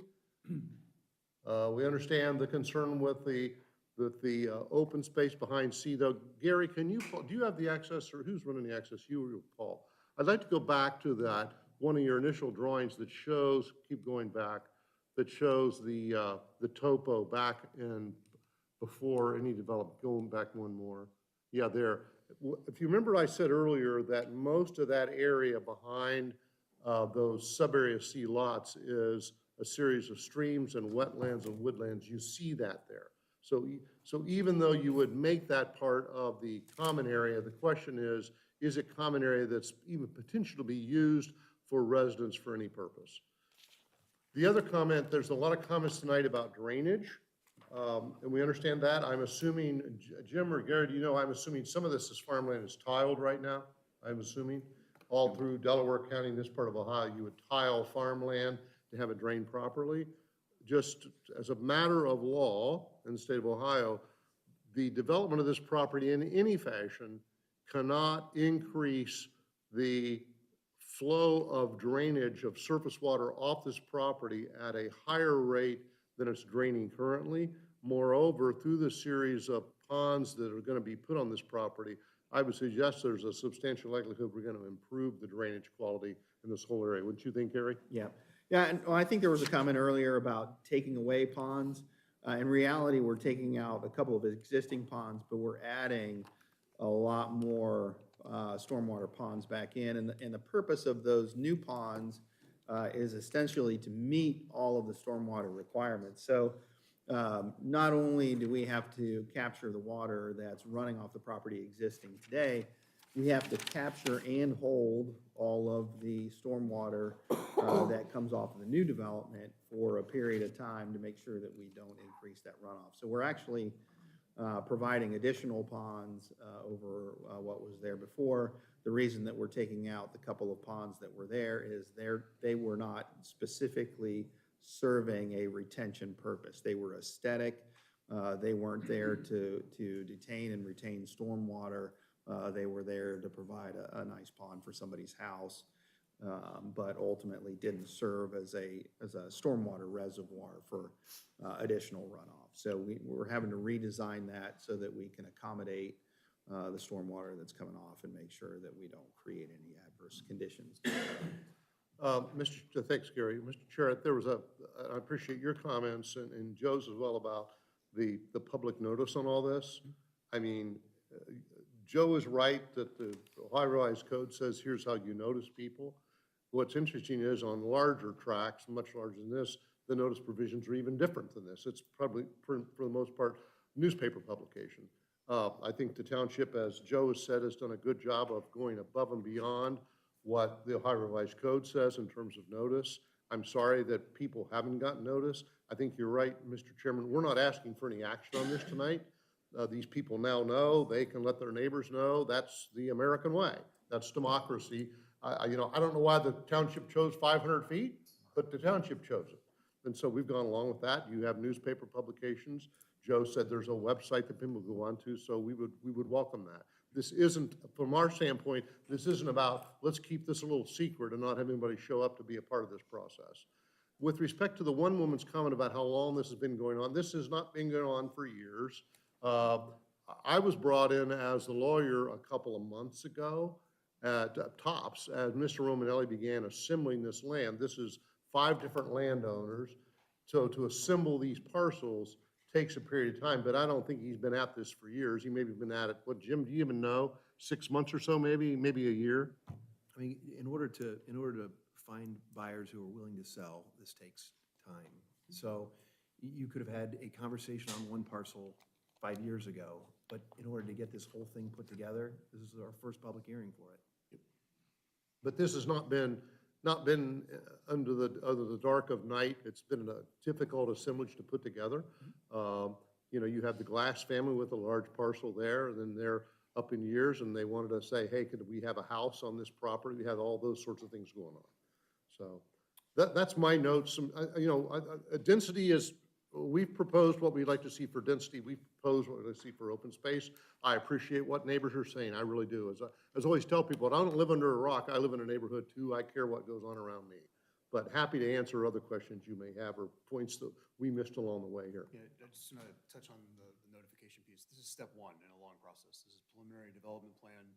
Joe talked about earlier what we do from a notification perspective.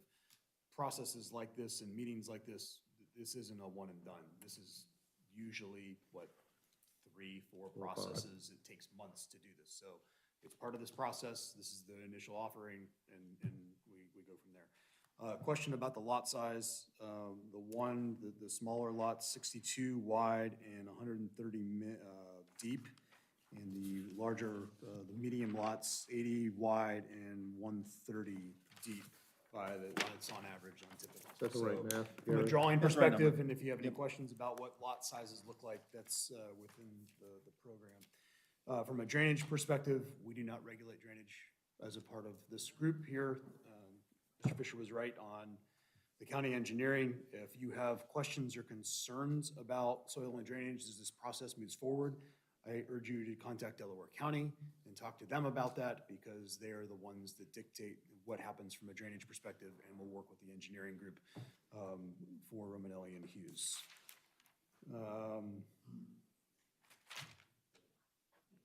Were there any other open questions that we needed to discuss? I think you touched on anything else.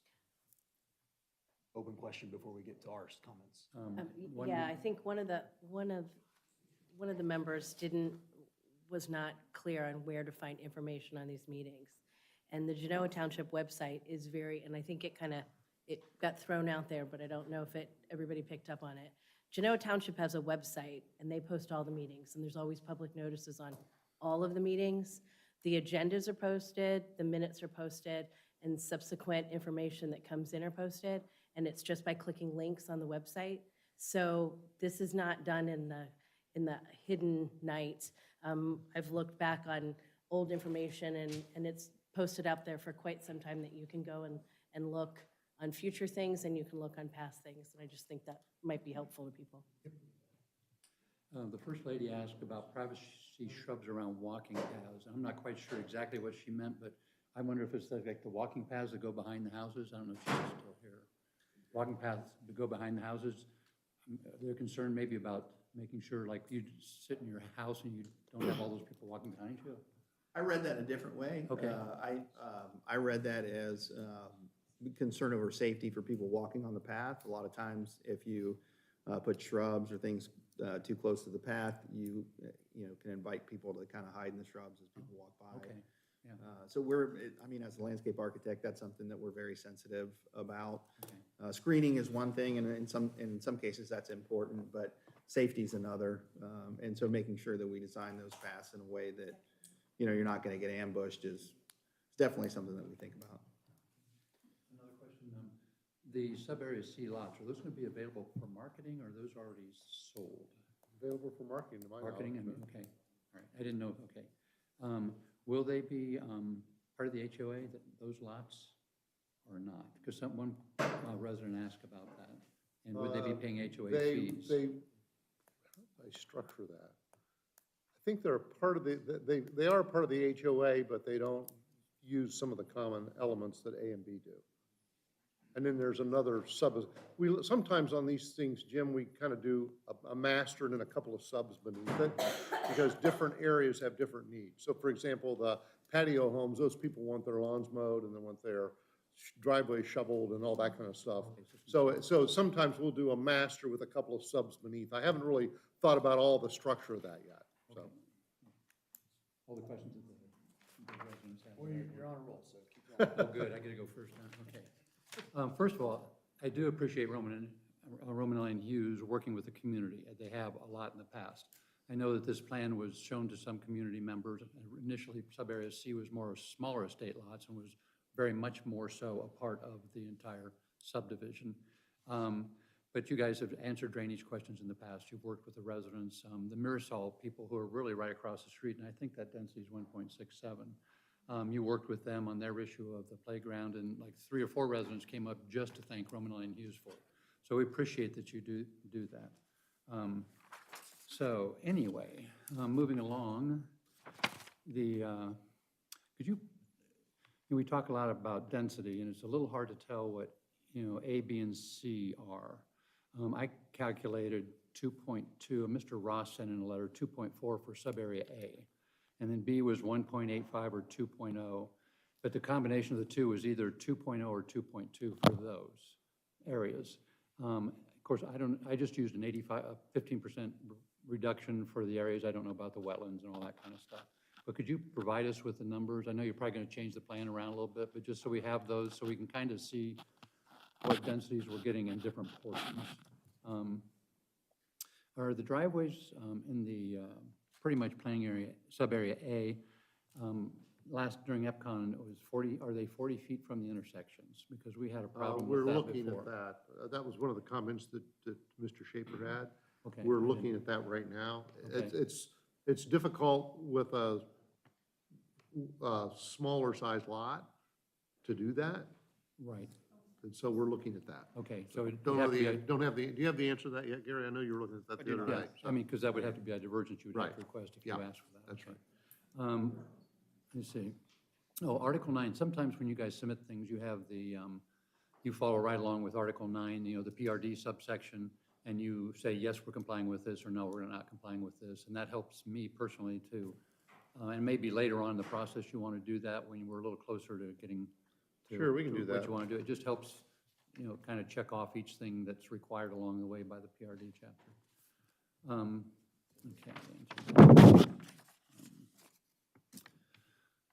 Okay, we talked about the green space being available to everybody, because there's 29.3 acres of green space by my calculations, which is 38% of all the green space is located in sub-area C.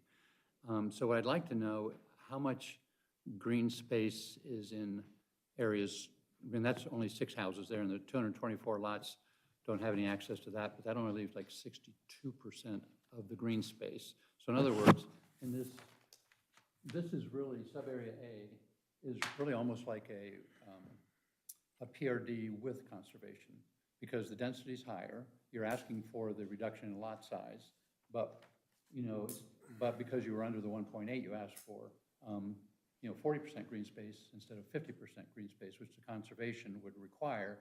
But I don't think these people are getting their fair share of the green space, if you know what I mean. Okay.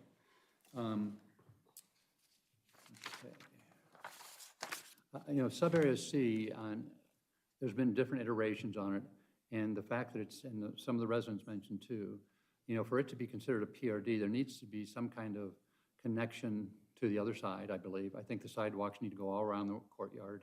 And that is the county subdivision requirement as mentioned, and the trees and all the things. If it's going to be part of a PRD, it needs to meet the PRD requirements, I believe. You know, if you're not, there's another way to go too, where you would just do that as a rural residential, which would require some reductions, but yeah, sub-area A appears to be about, I mentioned 2.2 density. Planning Area 5 has historically been envisioned as 1.1 net density for a without conservation, or 40% green space, and 1.35. Now, there are differences, and we've built, 1.67 is the density for Marisol, so there are changes, and we're reworking the numbers for the comp plan and all that, and we definitely understand that things change over time, and, we probably need to increase the numbers up, but where we are right now, especially in planning areas A and B, we're not close to that, so I'm not really in favor of planning sub-area C being included as it stands for the PRD reasons. But there is the fact that another developer could come in and say, I want to build a 2.2 density. And that's, that might be his right. We may not agree with that, but he would be putting 313 homes in. One reason I appreciate that you guys are working with us is because in the past you've worked with us to try to make it the best community, and Roman L. Hughes does build a great community. And, sometimes it's better to work where we are than try to have somebody else come along and get the land and, put the community through really a lot of stuff. So to sum up that a little bit, I'd like to see sub-area A have more green space that it should have because it's built as that. What you're requesting basically the lot size and everything to go down to what is the requirement for with conservation and the higher density. And that's the same thing with the side yards and the front yards. And there are communities, as Joe mentioned earlier, that do have the heavier density and the lighter and all that. And those work out pretty well. And if you can do that, that's good. And also, I appreciate that Roman L. Hughes usually contacts the residents and talks to them. I know you, obviously the landowners and the people around there, and I appreciate you continuing to do that. I know with Marisol, I think Jim and his crew knocked on every door to talk to those people about what they wanted over there. And, it was a small thing, but they took the time to do it.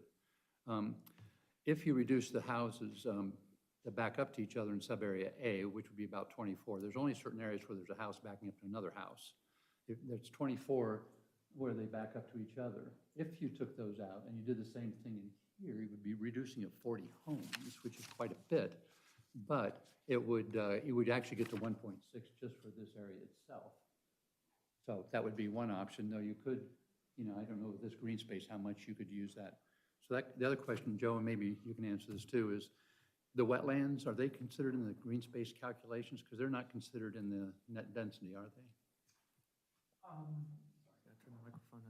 They would be permitted to remain in the open space if they're wetlands that are obviously to remain. Obviously, some of them will be disturbed or obliterated completely, But is it counted in the net developable acreage, the wetlands? The wetlands are not counted as part of net developable acreage requirements. That gets that gets subtracted out. You'll see that on my table on page 3 of my memo. When you do just the 15%, their net developable acreage is 154.78, but then there's 11 acres of wetlands on the site plus 1.4 acres of an existing pond. So when you subtract those items out, that's how you get down to that 142.28. Okay, so essentially then the green space, it does calculate those being out because you took them out before you did the calculation. Well, the green space is based off the gross acreage, though. Off the gross acreage. It's 40% of the gross acreage. Yeah, okay. so it's a little bit apples and oranges. Is it the gross acreage minus wet spaces or wetlands? No, it's just 40% of the gross. Oh, okay, no matter what, okay. There is some provisions in there about if there was high tension power lines or something going through the site, but those, fortunately, we don't have that here. They're close, but they don't go through this site. Okay, that's all I have for now. First of all, I just want to, I printed some calculation I did on the densities if you are interested, and I also put in the net developable. I don't know if you guys want to, just so you have an idea of And that's what we're projecting here on the screen for those who are interested. That's basically a calculation of the sub-area that I just did. Which sub-area A would then be about, the net density would then be 2.36. I mean, the only thing I didn't exactly do is the wetlands. You guys said like it was an 11.1 acreage, so I just took a third for these because it was hard to measure. But I mean, it's about average. There was a 2.05 for sub-area B, and C was 0.17. I don't know. I just found it interesting just to have an idea of like the densities like being dispersed over the whole project. I mean, it seems definitely that sub-area C is definitely an outlier in this whole process to me. I mean, it definitely will bring the whole density down, which is understandable. I mean, that's within your right. The only thing that in code I found that would it make it not possible is that the open space area shall always be open to all residents to a PRD. That's 910, I think. So there needs to be like a sort of continuation, I feel like, within our code with area A, B, and then C. I mean, definitely the open space needs to be, and the amenities too, because that falls also under the open space. So even the people in sub-area C should be able to like use the pool then, technically. So, so just a quick question. All these plans were already drawn with all the divergences in place? So Well, this is just our first draft. Well, I understand that, but I mean, how these lot sizes are put in the plan right now, these are based on these divergences that you Right. requested, right? Right. Okay, I just had one question, because in the page here, which is at the site data page, if you like calculate all the acreage up, you come to an acreage of 177.97 acres, which is like a 2.25% difference. So I don't know, maybe that's a question for Joe, but like, which is the correct way to like? Which sheet are you looking at? Oh, this is the site data plan. Okay. If you calculate all the acreages mentioned on this plan. Which section? You say you're adding A, B, and C together? Yeah, just like all the lot sizes. He's asking which tab in the book. No, look. Oh, the tab, sorry, 3.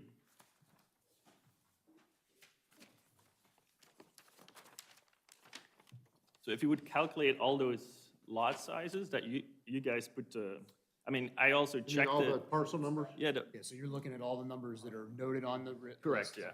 So basically, the lot size of the acreage that's mentioned on those, if you calculate those up, I only come to 177.97 acres, which is a 2.25 difference. I don't know what the. I think you're missing the glass. No, the glass one is included. It's in the parentheses. So. No, there's a discrepancy between what the auditor lists on the acreage and what our actual Alta survey. Engineering, so the civil survey has already done. Yeah, the Alta survey has already been done, and the Alta survey encompasses 182.1 acres. And that's where we took it And from. you can't, and the county engineer Okay. has a map room. They will not allow you to use these old legal descriptions to even transfer a deed. I'm totally fine with it. I just wanted to verify which one is the right acreage to go forward with. Yeah, that is, the one that we have listed under the site data, the 182.1 is the surveyed acreage. That's the survey, okay. And then I do want to talk about the Charles Glass lot a little bit. It's a very weird lot. It's also, you only like apply also for 3 divergences, but in my opinion, that's like a 4 divergence, because it doesn't take in consideration any setback, so that would actually be another divergence here. That was something that Mr. Schaefer's brought up, and we're looking at But that would it- right now. So wouldn't it be better just to get it out of the whole plan? Like, what's the positive of keeping it in this PRD? That's one of the options, would be to look at just excluding that from the plan and treating it as an RR lot and, let him proceed on that basis. That's Okay. one of the things we're looking into. Okay. By the So, way, just so everyone realizes, to start, because and Mr. Schaefer's, he's brought this up, to be able to get the building permit to start on his home, we went ahead and split that lot off as 5 acres, because that's the 5.1 acres, I think, wasn't it, Joe?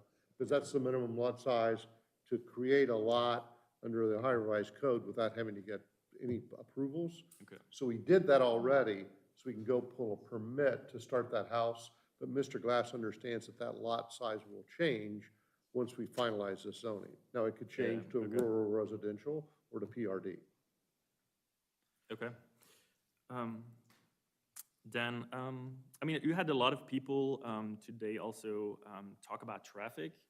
I mean, you have the opportunity for this whole development to actually connect into two big roads, but you choose to do it on the same road, rather close to each other, instead of like connecting it to Lewis Center Road, which is already big, which could already be a big intersection because you are straight across from Mirasol, so you could make like a bigger intersection there with even traffic lights, and that would make it more safe, I guess. It's a planning concept that if people that live on the large estate lots want to have the privacy that goes along with living on those estate lots. So, I mean, you're right about your point, but that's the No, I development understand. concept.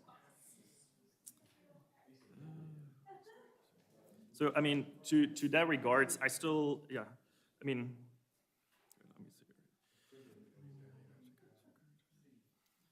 I mean, is there actually a reason why you guys want to have sub-area C, like, be part of this? Because you would actually have enough acreage then to still, like, develop the other parts. I mean, it's over 25 acres. Without sub-area C? Yeah, Just because it's so exclude different. Sub-area C? Yeah. Wouldn't it be better if it would be developed as an Well, I mean, R? Mr. Romanelli controls all the land, so this was the plan that he brought forth to do Okay. that. We understand there's a bunch of issues with sub-area C, we get it. Oh, yeah. So we'll have to look at that. No problem. We appreciate it.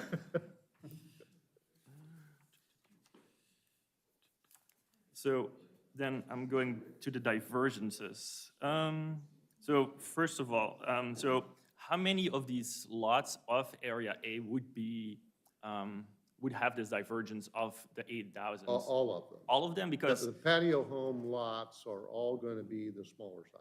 because and you state in the documents that it would be about 36% of the whole project, but if it's all of them in area, that's over half of the whole project. That's incorrect. 124 there. Yeah. The 36% refers to the amount of land used. You think? Hold on, where, you're in the It's- So divergence page itself? That's what the six, divergence page is. 6 of the development text in tab 6. Page 6 and tab 6, first line. Is it tab Would be so- 9? You're talking Oh, about nine, this sorry. the 36% reference? Yes. I don't know, I'll go back and look, maybe I was wrong. Maybe I was wrong, I don't know, we'll go back and run the math on that. Well, I just want to make Yeah, sure that it's. Guys, whatever hang the- on, we're having a discussion up here. Please keep your voices down in there. Thank you. I just want to make sure that by next time that we can verify, is it like a part of it or Yeah. is it all of it? Good question. Yep. I mean, this is, of course, like also that first divergence, that is actually a big chunk. That's like 20% reduction. If that is for all, I mean, that makes it, I mean, it's like a diversion is like a deviation from a standard, and this kind of would make it almost like, I mean, we have those codes for a reason, and this is like a very big leap to like have this whole project fall on this one divergence, because this one divergence also, like, I mean, if you would solve this one divergence, you probably would also have not a problem with the second divergence, I would assume, because then your side yards would be larger and all the setbacks would be wider, I would I assume. mean, Mr. Carter's been around with this discussion with us before with respect to the patio homes. Patio homes are designed to people that want a maintenance-free lifestyle. I'm just talking about from a developer standpoint. So want a maintenance-free lifestyle, they don't want a big lot, they don't want a bunch of grass to mow or anybody else to have to mow that grass for them. So it's a product designed it's not a product designed, there was a mention earlier about children in schools. This product is not designed for people that have school-age children. Smaller houses, single floor plan living, more empty nester kind of product. Less traffic. Less traffic as a consequence. They're not working anymore. So there are some pluses that go along with the minuses to it. Yeah. That other places in the township, we've done this, And I think it's worked out well. I think there's some other places in the township maybe questions how it worked out. But I think ours generally have worked out okay, the ones that Mr. Romanelli has done.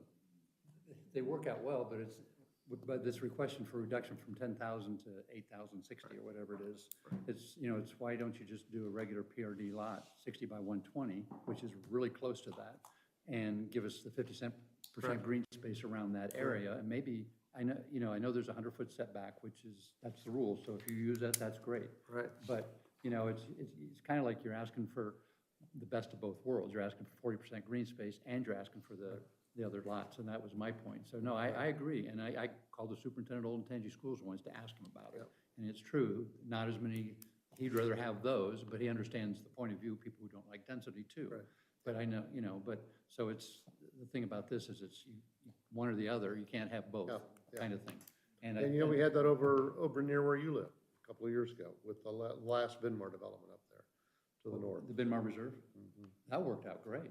I mean, you guys worked with everybody and you gave them a little bigger lot sizes, and that was great, and you curved some roads. I'm not saying you we'll made- do that here, but I'm saying that's an example of trying to work with you to address some Right, of these issues. and that's why I originally said we do enjoy working with you guys, because you do look at what's good for the community too. And I think that's important, but I appreciate all the points everybody made, but it's like, my one concern is you're asking for smaller lot sizes, but you want the 40% green space, and then you also want the space in between the houses that's, from the other one. So it's kind of like the best of both worlds for you, but where you might want to do the PRD But with remember, conservation. what we're not doing is the guys that do condos where they want to count part of the green space, the part behind the house that's on our lots. Some people do that, I know, hey. I mean, it's all an equation. It's all an equation. Equations, yeah, and it's good, and well, this is a great preliminary hearing, exactly, that's, we're feeling each other out, we're feeling the community out, which, we have a pretty intelligent community Yep, here that has got absolutely. good numbers out and everything, and. Sebastian, you have anything? I'm finished. You finished? So can I follow up on just Yes, on one please. thing, Jim? I think I understand what you're saying.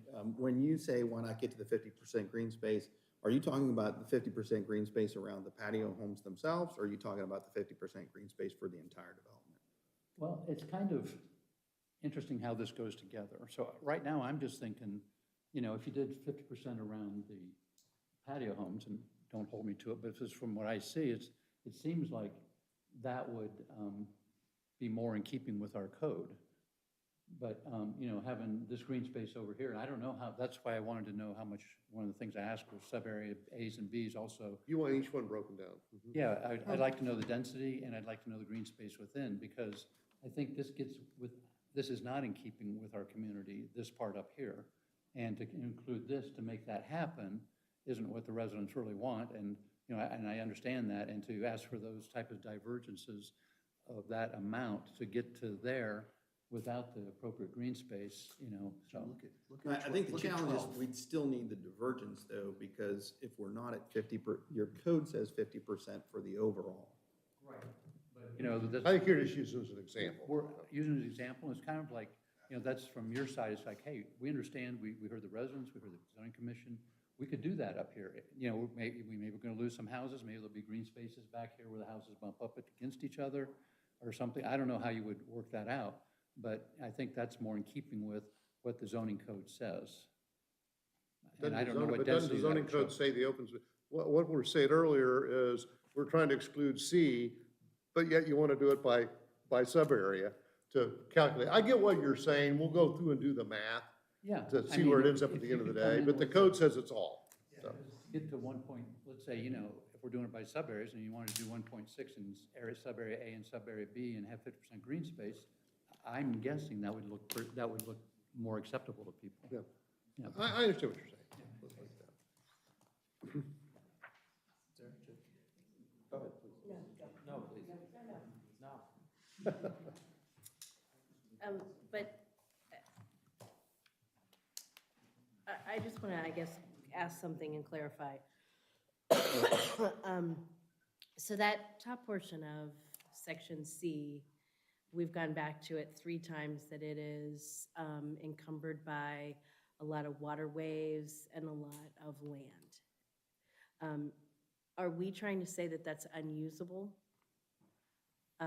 Because we're excluding that, or you're excluding that from walking paths or use, yet it's contiguous to the other area and other, it looks like treat areas where they may be accessible. And I think that's where some of it, you know, if this, then that. So if this is really part of the whole overall plan and we're using that green space, are we not using it because you guys are saying that it's really truly wetlands and it's really truly unusable land?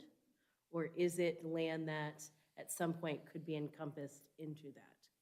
Just We're not curious saying it's all on the wetlands. We're not saying it's topography. all wetlands, we're not saying it's all tree. What we're saying is there's a lot of creeks through there and wetlands through there, which makes developing it with walking trails and those sorts of things more difficult.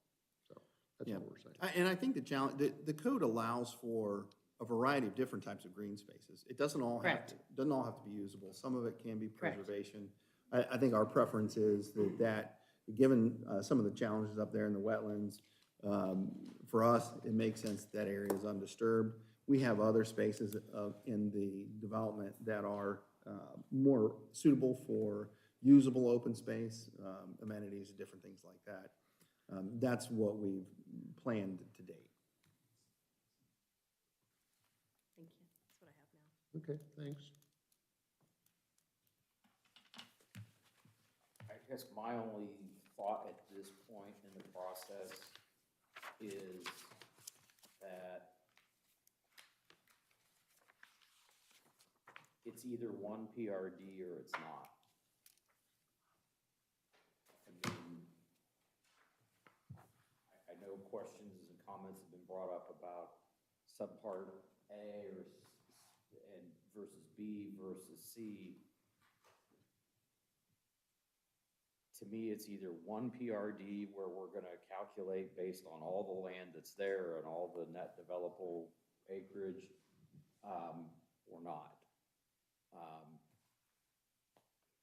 Obviously, I don't believe that this is the final iteration of the plan. I mean, I have concerns about what the traffic study's gonna show. I have concerns about, because we don't have I understand, but we don't have a final input from sewer service to the site and what that's gonna look like. So, I mean, I'm not in favor of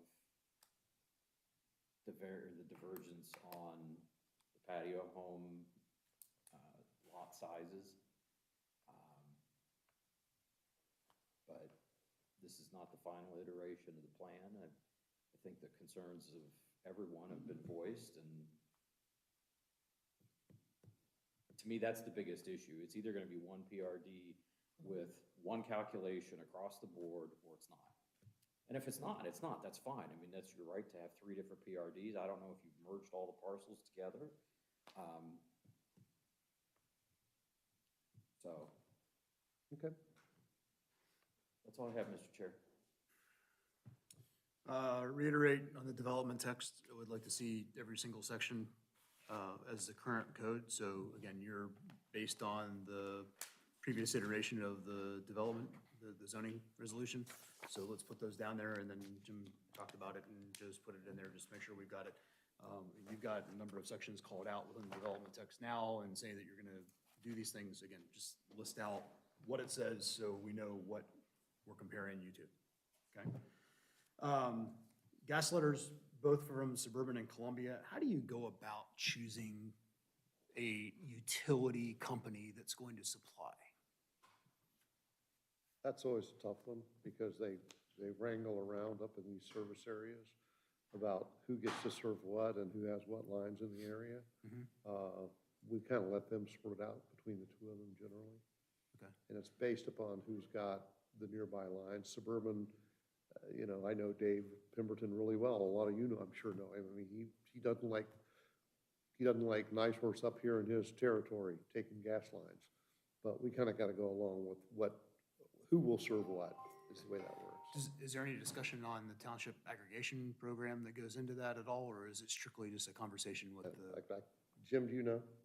Okay, so just a question there. Thanks for working on tree survey, traffic study, driveway setbacks, and Joe brought that up earlier. To my count right now, there are 19 possible lots that are questioned. as to whether or not those driveway setbacks are gonna work. So again, at You're a talking about the T. 40-foot? Yeah, the 40-foot from the intersection. Right. So 9 in the empty nest side, 10 in the single-family home. But it will be interesting to see what you come back Yeah, with. we'll look on at that. that. You know, we've talked a little bit about, Mr. Carter's made some comments about the back-to-back lots. Yep. We've talked about density up there. The problem with the patio home product generally is with the lot size, I'm afraid we're gonna find a few that maybe need it even after all that. But also keep in mind that this is not gonna bring forth the kind of traffic that a typical subdivision street would bring forth. So that's probably the best I can offer you Understood. there in terms of facilities. So where we have a T intersection where that driveway is located. You Right. know, okay, so where we're at. Part of that maybe, I don't know for sure, but isn't that so somebody's not right where the headlights are coming right That's into right. their house? Is that part of that? Well, so reasoning? when you're backing out of the And you're driveway, backing you're out not, of your driveway, you're not too. creating an Intersection stuff, site yeah. intersection. You're asking for non-conservation standards and then the change in size. So I've got a little heartburn over the 20% reduction in the lot size if you're gonna do non-conservation standards. So I would challenge you to go back and see if it would work with conservation standards, because that would then take two of the divergences completely away. Again, if you wanna do conservation standards, I think we need to stick very close to that 10,000 lot. I understand the product that you wanna put in there, but if we're gonna go one way, it's tough to go the 20%. And then, as you guys all mentioned earlier, it's one community, and yet we've got wording saying it's not one community by what's accessible. And so I'll reiterate what the other four have said at that point. Okay. I think we need to just look at it. And again, this is the first good iteration. I appreciate the time and effort that you've gone into this, and that you've done the reach out, and you've had community conversations with some people at this point.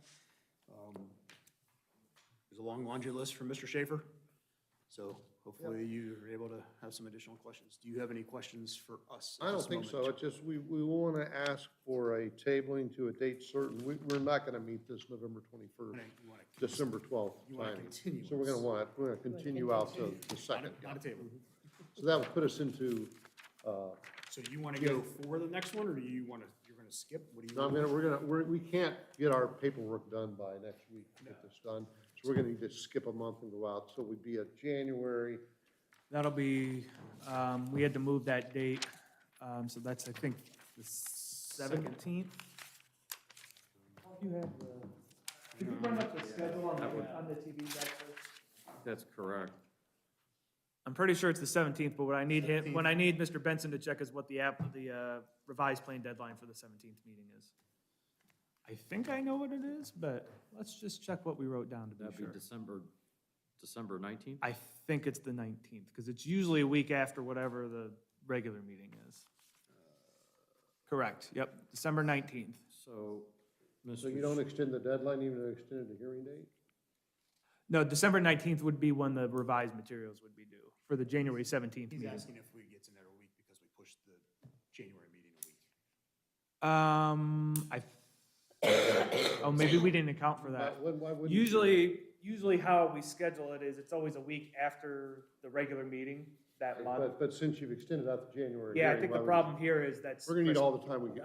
That's, That would be Christmas. Yeah. that'll We need all the be- time we can get here, fellas. Do Help Christmas us. morning. That would be the Monday after Christmas. Oh, I've been there Humbug. before. Yeah.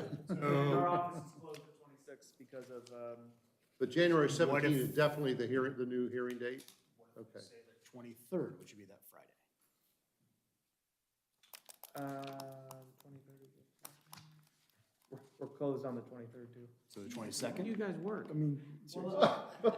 We get Christmas Paying Eve, for. we get Christmas Eve and Christmas Day off, but they both fall on Saturday and Sunday this year, so we observe on Friday and Monday. Second, Thursday? 22nd or the 27th. We could probably do the 27th. You know, I'm just Well, slightly. Give us the 27th, we'll probably want to get it done before Christmas. Is that okay? Mr. Chair, can I So, take- so we'd ask for a continuance to we asked for the continuance to the 17th meeting with a deadline to file revised materials by the 27th.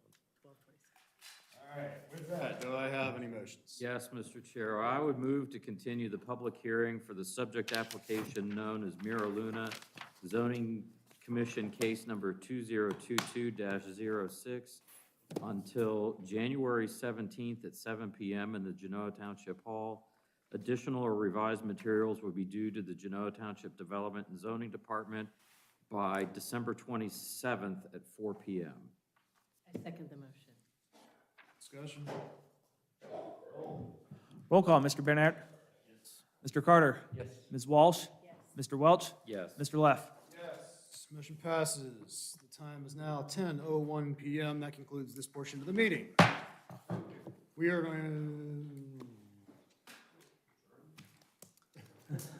Well, we technically have one more item on the agenda, to but discuss it real quick. Can I ask you one question about our resubmittal? Yes, please. We're happy to give you a whole new book, but it's easier for us to give you new inserts because a lot of things don't change. Is it okay to just give you insert pages? as long as I get a breakdown of Yeah, what we'll tell you insert where to put- replaces we'll give you what. tabs, tell you where to put them. All right?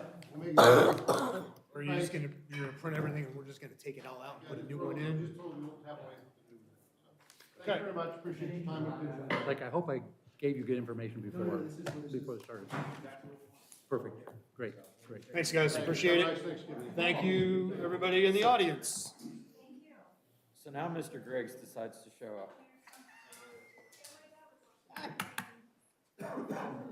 He must have been watching the YouTube stream to figure out when he was supposed to come. Yeah. I'm not gonna put us in recess, so. I've been recording you.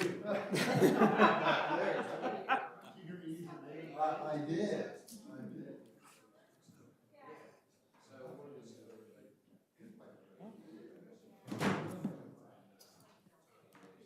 Doing okay?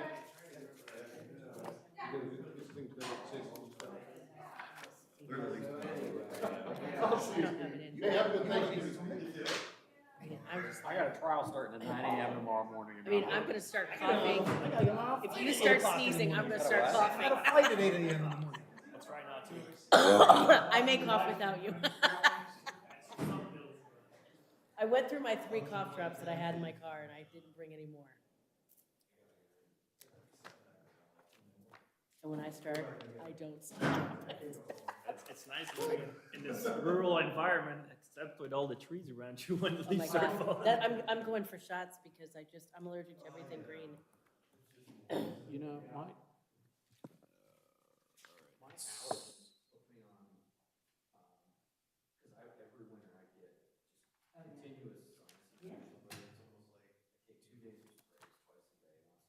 Is it Astronase and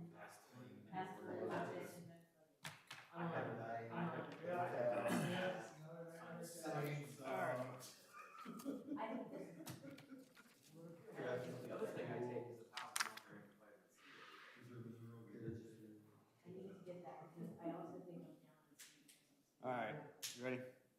The time is now 10:03 PM. We are now talking about the comp plan amendment.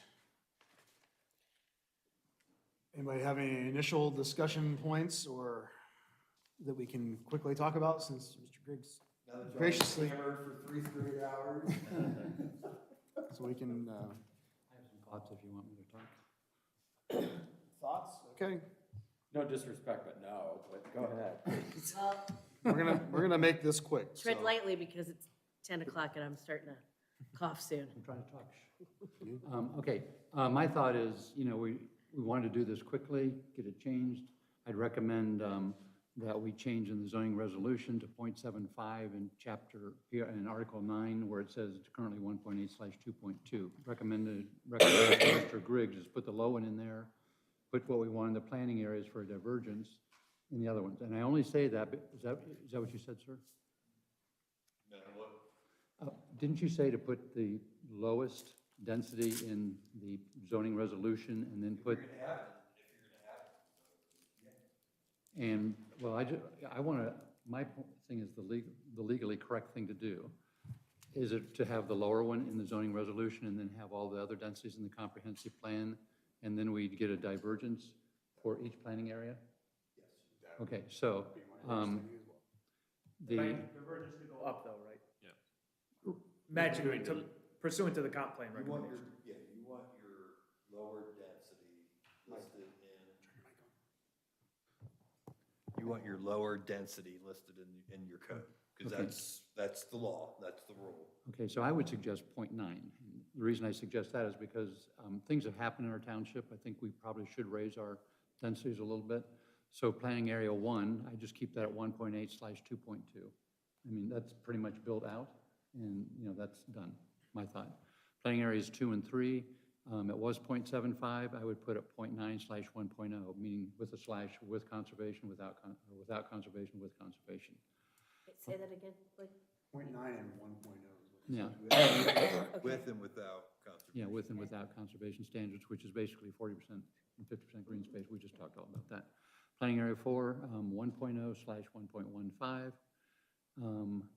And then planning area 5, 1.35/1.6. I also, I like the idea of raising the suburban residential. And I looked at all those numbers, and it's a huge, it all goes from really small to humongous. And I don't know if we floated this number before, but 30,000 seems like that would put that in the 1.3 density category, because, you know, Chairman mentioned that, you know, 20,000, we really allowed them almost to do 2.2 or something like that unintentionally. And there are some good things about a PRD over an SR. There are some good things about an SR too. But if we change that lot requirement, and if somebody came in who had owned the property before and wanted to sell it, we just have to kind of take that within our means. This is for the SR, you would make the lot size bigger? Well, it Is that wouldn't what you- change anything if you were selling it. Say what? It wouldn't change anything if you were selling it. It's only if you wanted to develop it. Right, only if you want to That's all. develop, correct. Oh, yeah, that's correct. I mean, I think it was brought up once before, it's like, well, somebody had 10 acres and they'd wanted to sell it, and they're like, well, I wanted to do suburban residential. I own this land for 20 years, and now, you know, I want to do this. I don't know if that's something we consider, or just stick to our 30,000 square feet. Now, once you change it, if they owned it and bought it before that fact, that's gonna be immaterial. Okay, They're just sort of gonna So- be out of luck. those are my thoughts. So my question is, should the densities be tied to planning area or tied to the type of zoning? The underlying zoning? Correct. I have seen communities that have done it that way. My former employer in Pennsylvania, we did it that way. My concern is the vast majority of land you're doing is rural residential, so I'm not sure really what we gain there. And what I always say to people when we have meetings like the one we just had, is, well, it's zoned rural residential, and they want to PRD, and I say, yes. And that's how the other 80-something PRDs came into existence. They all were zoned rural residential essentially at one point and became PRDs. That's what the plan has always anticipated. So, now that said, just because, I think I go back to the fact that the board wants a relatively quick solution to this, and I think working within the frameworks of the planning areas allows us to do that. I think if we start looking at fundamentally changing the basis, then perhaps you're talking about really a new comprehensive plan as opposed to a quick update, which I'm not necessarily opposed to going down that route, but I think the charge we were given is try to fix it within the existing sort of framework. I do planning. Okay. I mean, for where you guys are Well, and at. everyone's familiar with it, so Yeah. if we're trying to solve a problem, solve the problem as it's presented, don't create new ones and trade new ones. Yeah, if we were a community that had a lot of land left to develop and some of it was like R1, R2, R3, I'd probably be inclined to go that route, but we're just not in that situation. Right. Have we adopted the planning areas in the, because I left my zoning book at home. Do we have those? No, we adopted? purposely don't put them in the zoning resolution. But shouldn't we then? Because then otherwise, we're not putting the densities. No, because we do reference the comp plan at that point. It's not just the plan. And that goes back to Mr. Carter's point of we would put the whatever the lowest density recommendation in the comp plan we're gonna come up with. That'll be the set of numbers that goes in the zoning resolution, so you don't create a conflict. So Right. people can't come in and point to the zoning resolution and say they get higher. And then if they're in a different planning area that allows for higher than what the code says they can get, they'd ask for a divergence to go up to that number, with their justification being, I'm following the recommendations of your comp plan. And that eliminates also sort of the favoritism kind of thing that you might, the arbitrary and capricious thing, because it's not arbitrary and capricious. Our comp plan says they can go up to that number, we're honoring our comp plan. We're just diverging the code because, again, we don't want to be caught in a situation where we were in the past where. Then aren't we were just creating a backwards. different problem for ourselves? In what way? We've got a zoning resolution that contradicts the comprehensive plan. But then the zoning resolution takes effect. But the divergence standards, if you look at the divergence standards I drafted up, the additional standard I wrote in there is, when it's way back here, see if I can find it.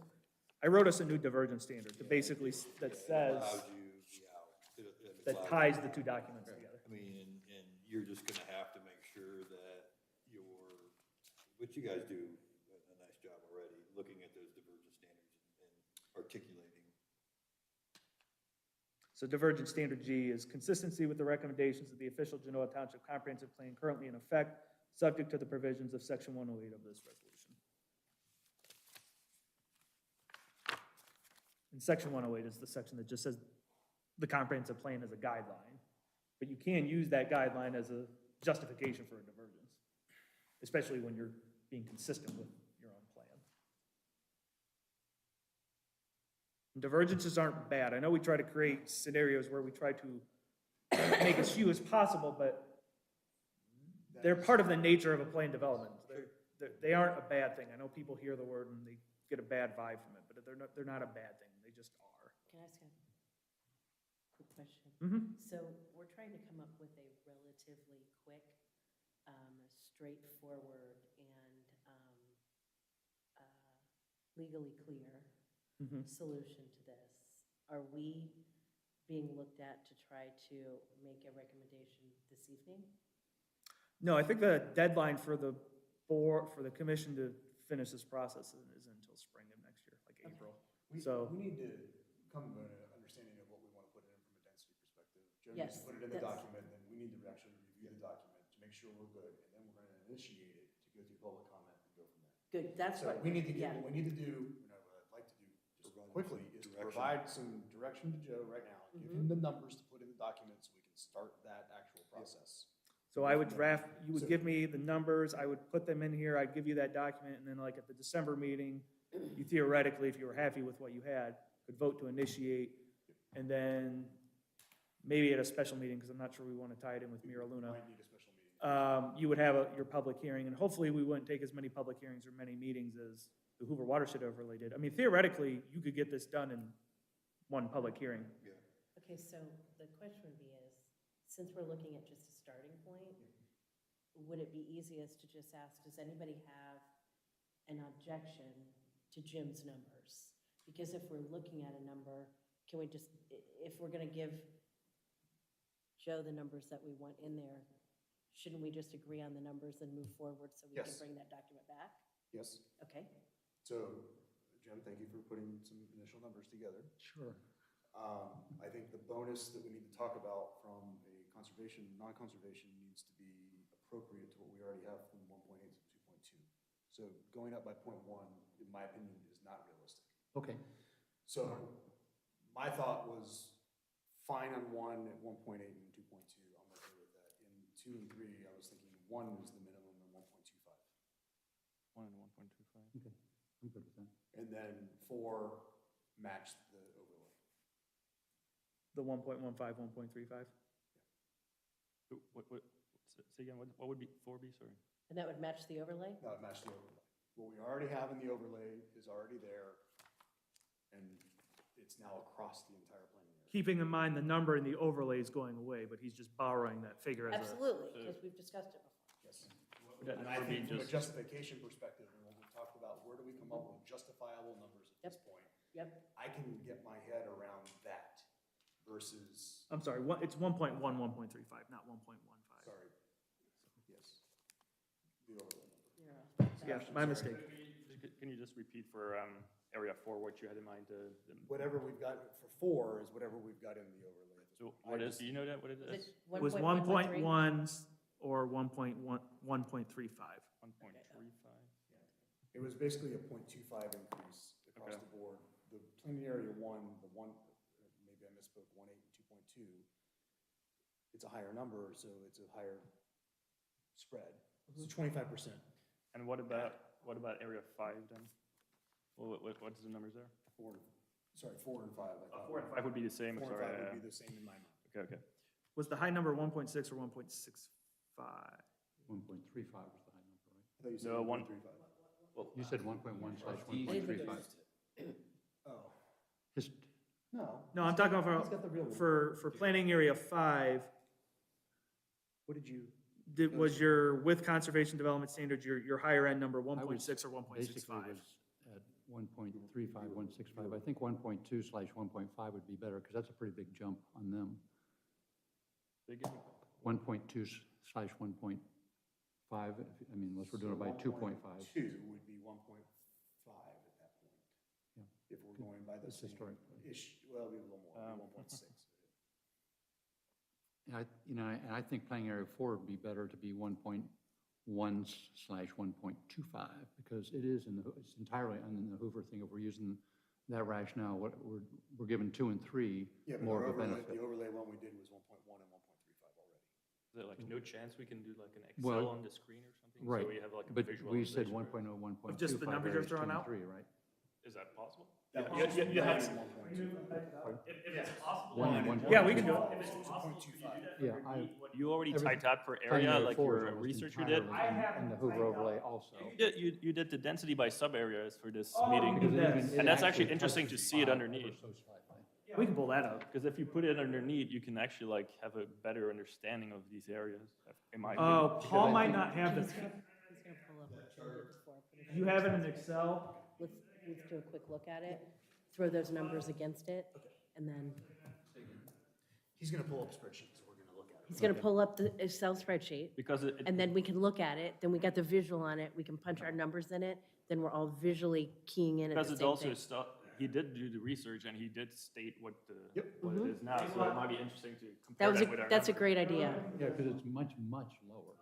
Oh, I mean, it's obviously, it's much, I mean, the entire planning area 4 is much lower than the 3 PRDs in there, obviously. I mean, that's. It was in the email. You know, that was sort of, we knew that, but it's nice to have the numbers because we have something to say, well, we only raised it this much because of that, but, you know, we are showing that we are interested as a community to, hey, we understand there's more building coming, we'll raise it, but we're going to stand by these numbers. There were a lot of suburban residential lots. I didn't realize there were that many. There's tons. And they go from, like, I don't know, 10,000 square feet to, or less than that, 6,000 square feet to 400,000 square feet or something crazy. I don't know why that would be suburban. Do you want the, you want the DCRPC one, Joe? Is that what you're looking for? Yeah, I'm just gonna pull up the spreadsheet. Yeah, he was gonna throw Can that. can I share this to the screen, or is it only by that computer? Well, you can share it to the screen, but Paul's gonna type it. I might as well just. Yeah, 'cause that You would sent be- it to, you sent it to us on 11/2, if you're looking for the email.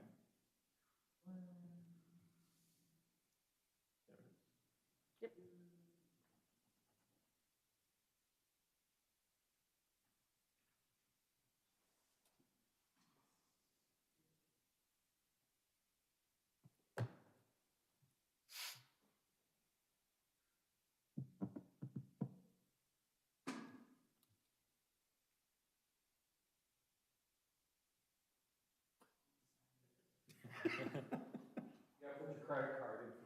Right.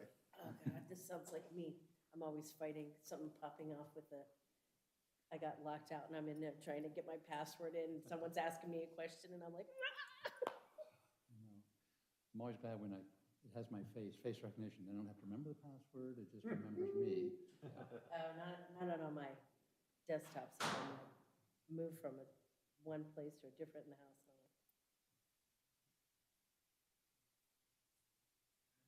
And I'm like, You just make it 2, maybe? Oh, that works. I'm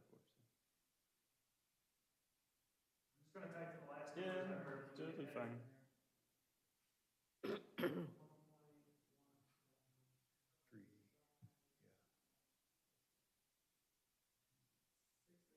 Well, that doesn't matter. Did I get those all? I think you're Oh, no, the 1.675, I think that's. Is there a 5 after that 6 for planning? I think it's also 1.1/1.35. You're right? Is this one the same? No, then the other one was 135 and 16. Okay. In the past, 4 has been treated the same as 2 and 3. It's been 0.75, that was the old one, so I'd like to Yeah, but see- that was basically based off of the premise that the sewer plan for the county used to anticipate that there was never gonna be sewer there, and that changed Well, they 22 years ago. But nonetheless, it's our vision, and we can, put something fair in there, in my opinion. True, but you also have a handful of PRDs up there now, so I feel like you do, can't go too far but- backwards. And my point, and the thought is Miramar, or Vinmar Reserve, if you go through there, they worked with us, they increased the lot sizes a little bit, they took houses out, and drive through there, they're not suffering. Those houses are going for 800 to $1 million, and they're doing fine. I get the impression that Reserve of MR was an exception, not the rule of how development would go in that area, though. The rumors I heard was the prior property owner was very eager to unload it, and hence made the price to the point where reducing the density down to what it was feasible. I don't think we would see that situation replay itself on other lots. But we've also, we see people build on 2-acre lots, even where, even if sewer's available in a couple places. People seem to be able to do that.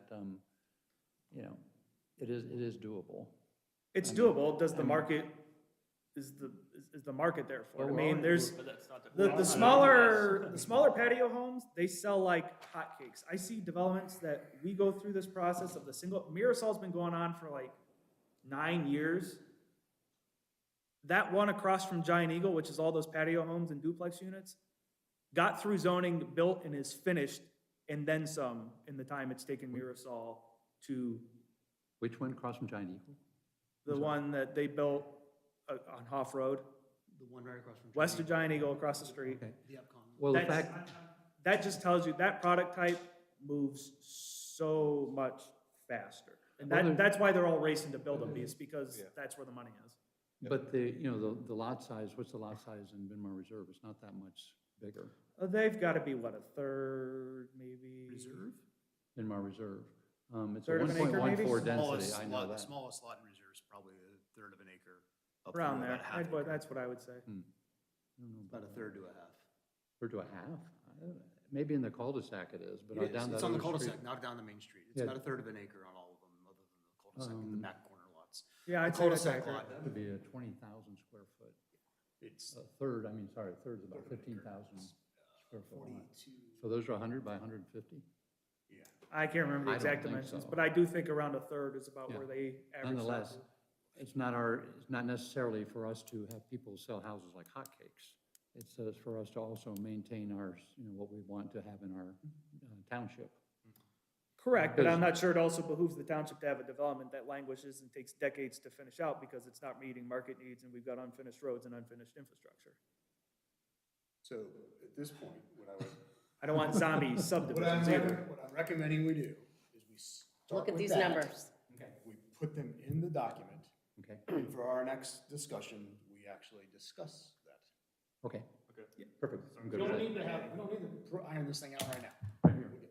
I'm more of a rock, paper, scissors guy myself.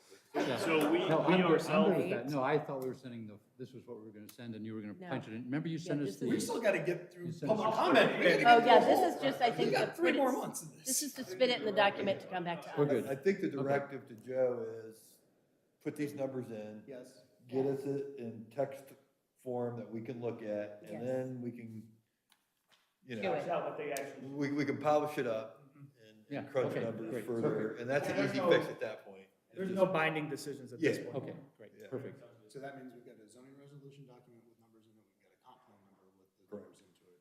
We're gonna start reviewing that, red line, go from there. We probably also wanna Did look we at want to the change general the issues suburban too, residential see if it needs to be beefed up number? in terms- Yes, we wanna change the suburban Okay, residential. hey, Joe? Yeah, just the, Hey, Joe. Yes. And we need to put the different number in for SR. So are we thinking 30,000? Let's start with that number and see where that goes, and then we'll massage from there. Okay. I can do that. Great, perfect. That's easy. Wait, you said that was easy? Yeah. What? Wait, what? No. All right. Wait, I have one Any more. other discussion on that? Okay, Do you want, so you want that for the next meeting, right? December 12th? yeah, Are you good for September 12th? what do we, December 12th? Yeah, yeah, that's fine. Okay. As long as I don't have to wait. What is on our proposed schedule? No, you won't. What is on our proposed schedule for the? December 12th agendas will be the, again, continued hearing for Turkey Hill, which, I mean, I think you can sense we're getting close. And you will have a rezoning application for the property on Maxtown Road between J.C. Manny and where, I guess it's now Bless Construction, is it's the last house basically on Maxtown Road in that section. Rezoning to PCD request for a recording studio, believe it or not. So actually, Mr. Benson has the hard copy materials ready for you this evening. We just got it last week. Any other? Huh? And then we'll talk about this, and then probably we'll need at that meeting to set a, if we need to, set a special meeting so it's not interfering with I mean, the January. This is technically old business. You could do this before you did the rezoning. It's your agenda, your order, really, ultimately. No. No, I meant the discussion of the draft numbers, but if you think that's gonna be a long conversation, then we should do the I'm sure rezoning people will first. have opinions. Yeah. If there are people here. So December meeting, we'll talk about it, and then we'll make a decision of where that is and of whether or not we're gonna initiate at that point. Or whether what you the need to next- wait or another, if we need a special. a special meeting, yeah. Go from there. Got it. Makes Anything sense. else for us to discuss? As far as your vacant alternate position, the board's opted that they're just gonna wait as part of the annual renewal process for everyone to consider who that replacement would be for Mr. Bishop. So we probably won't see another person in that seat till April. So we thank Mr. Bishop for his involvement with us and what he did. And sorry to see him go at this point. Do I have a motion for something? Mr. Chair, at 10:27, I would move to adjourn this meeting. Second? All in favor? Aye. Opposed? Aye. At 10:27, we are adjourned. Stay.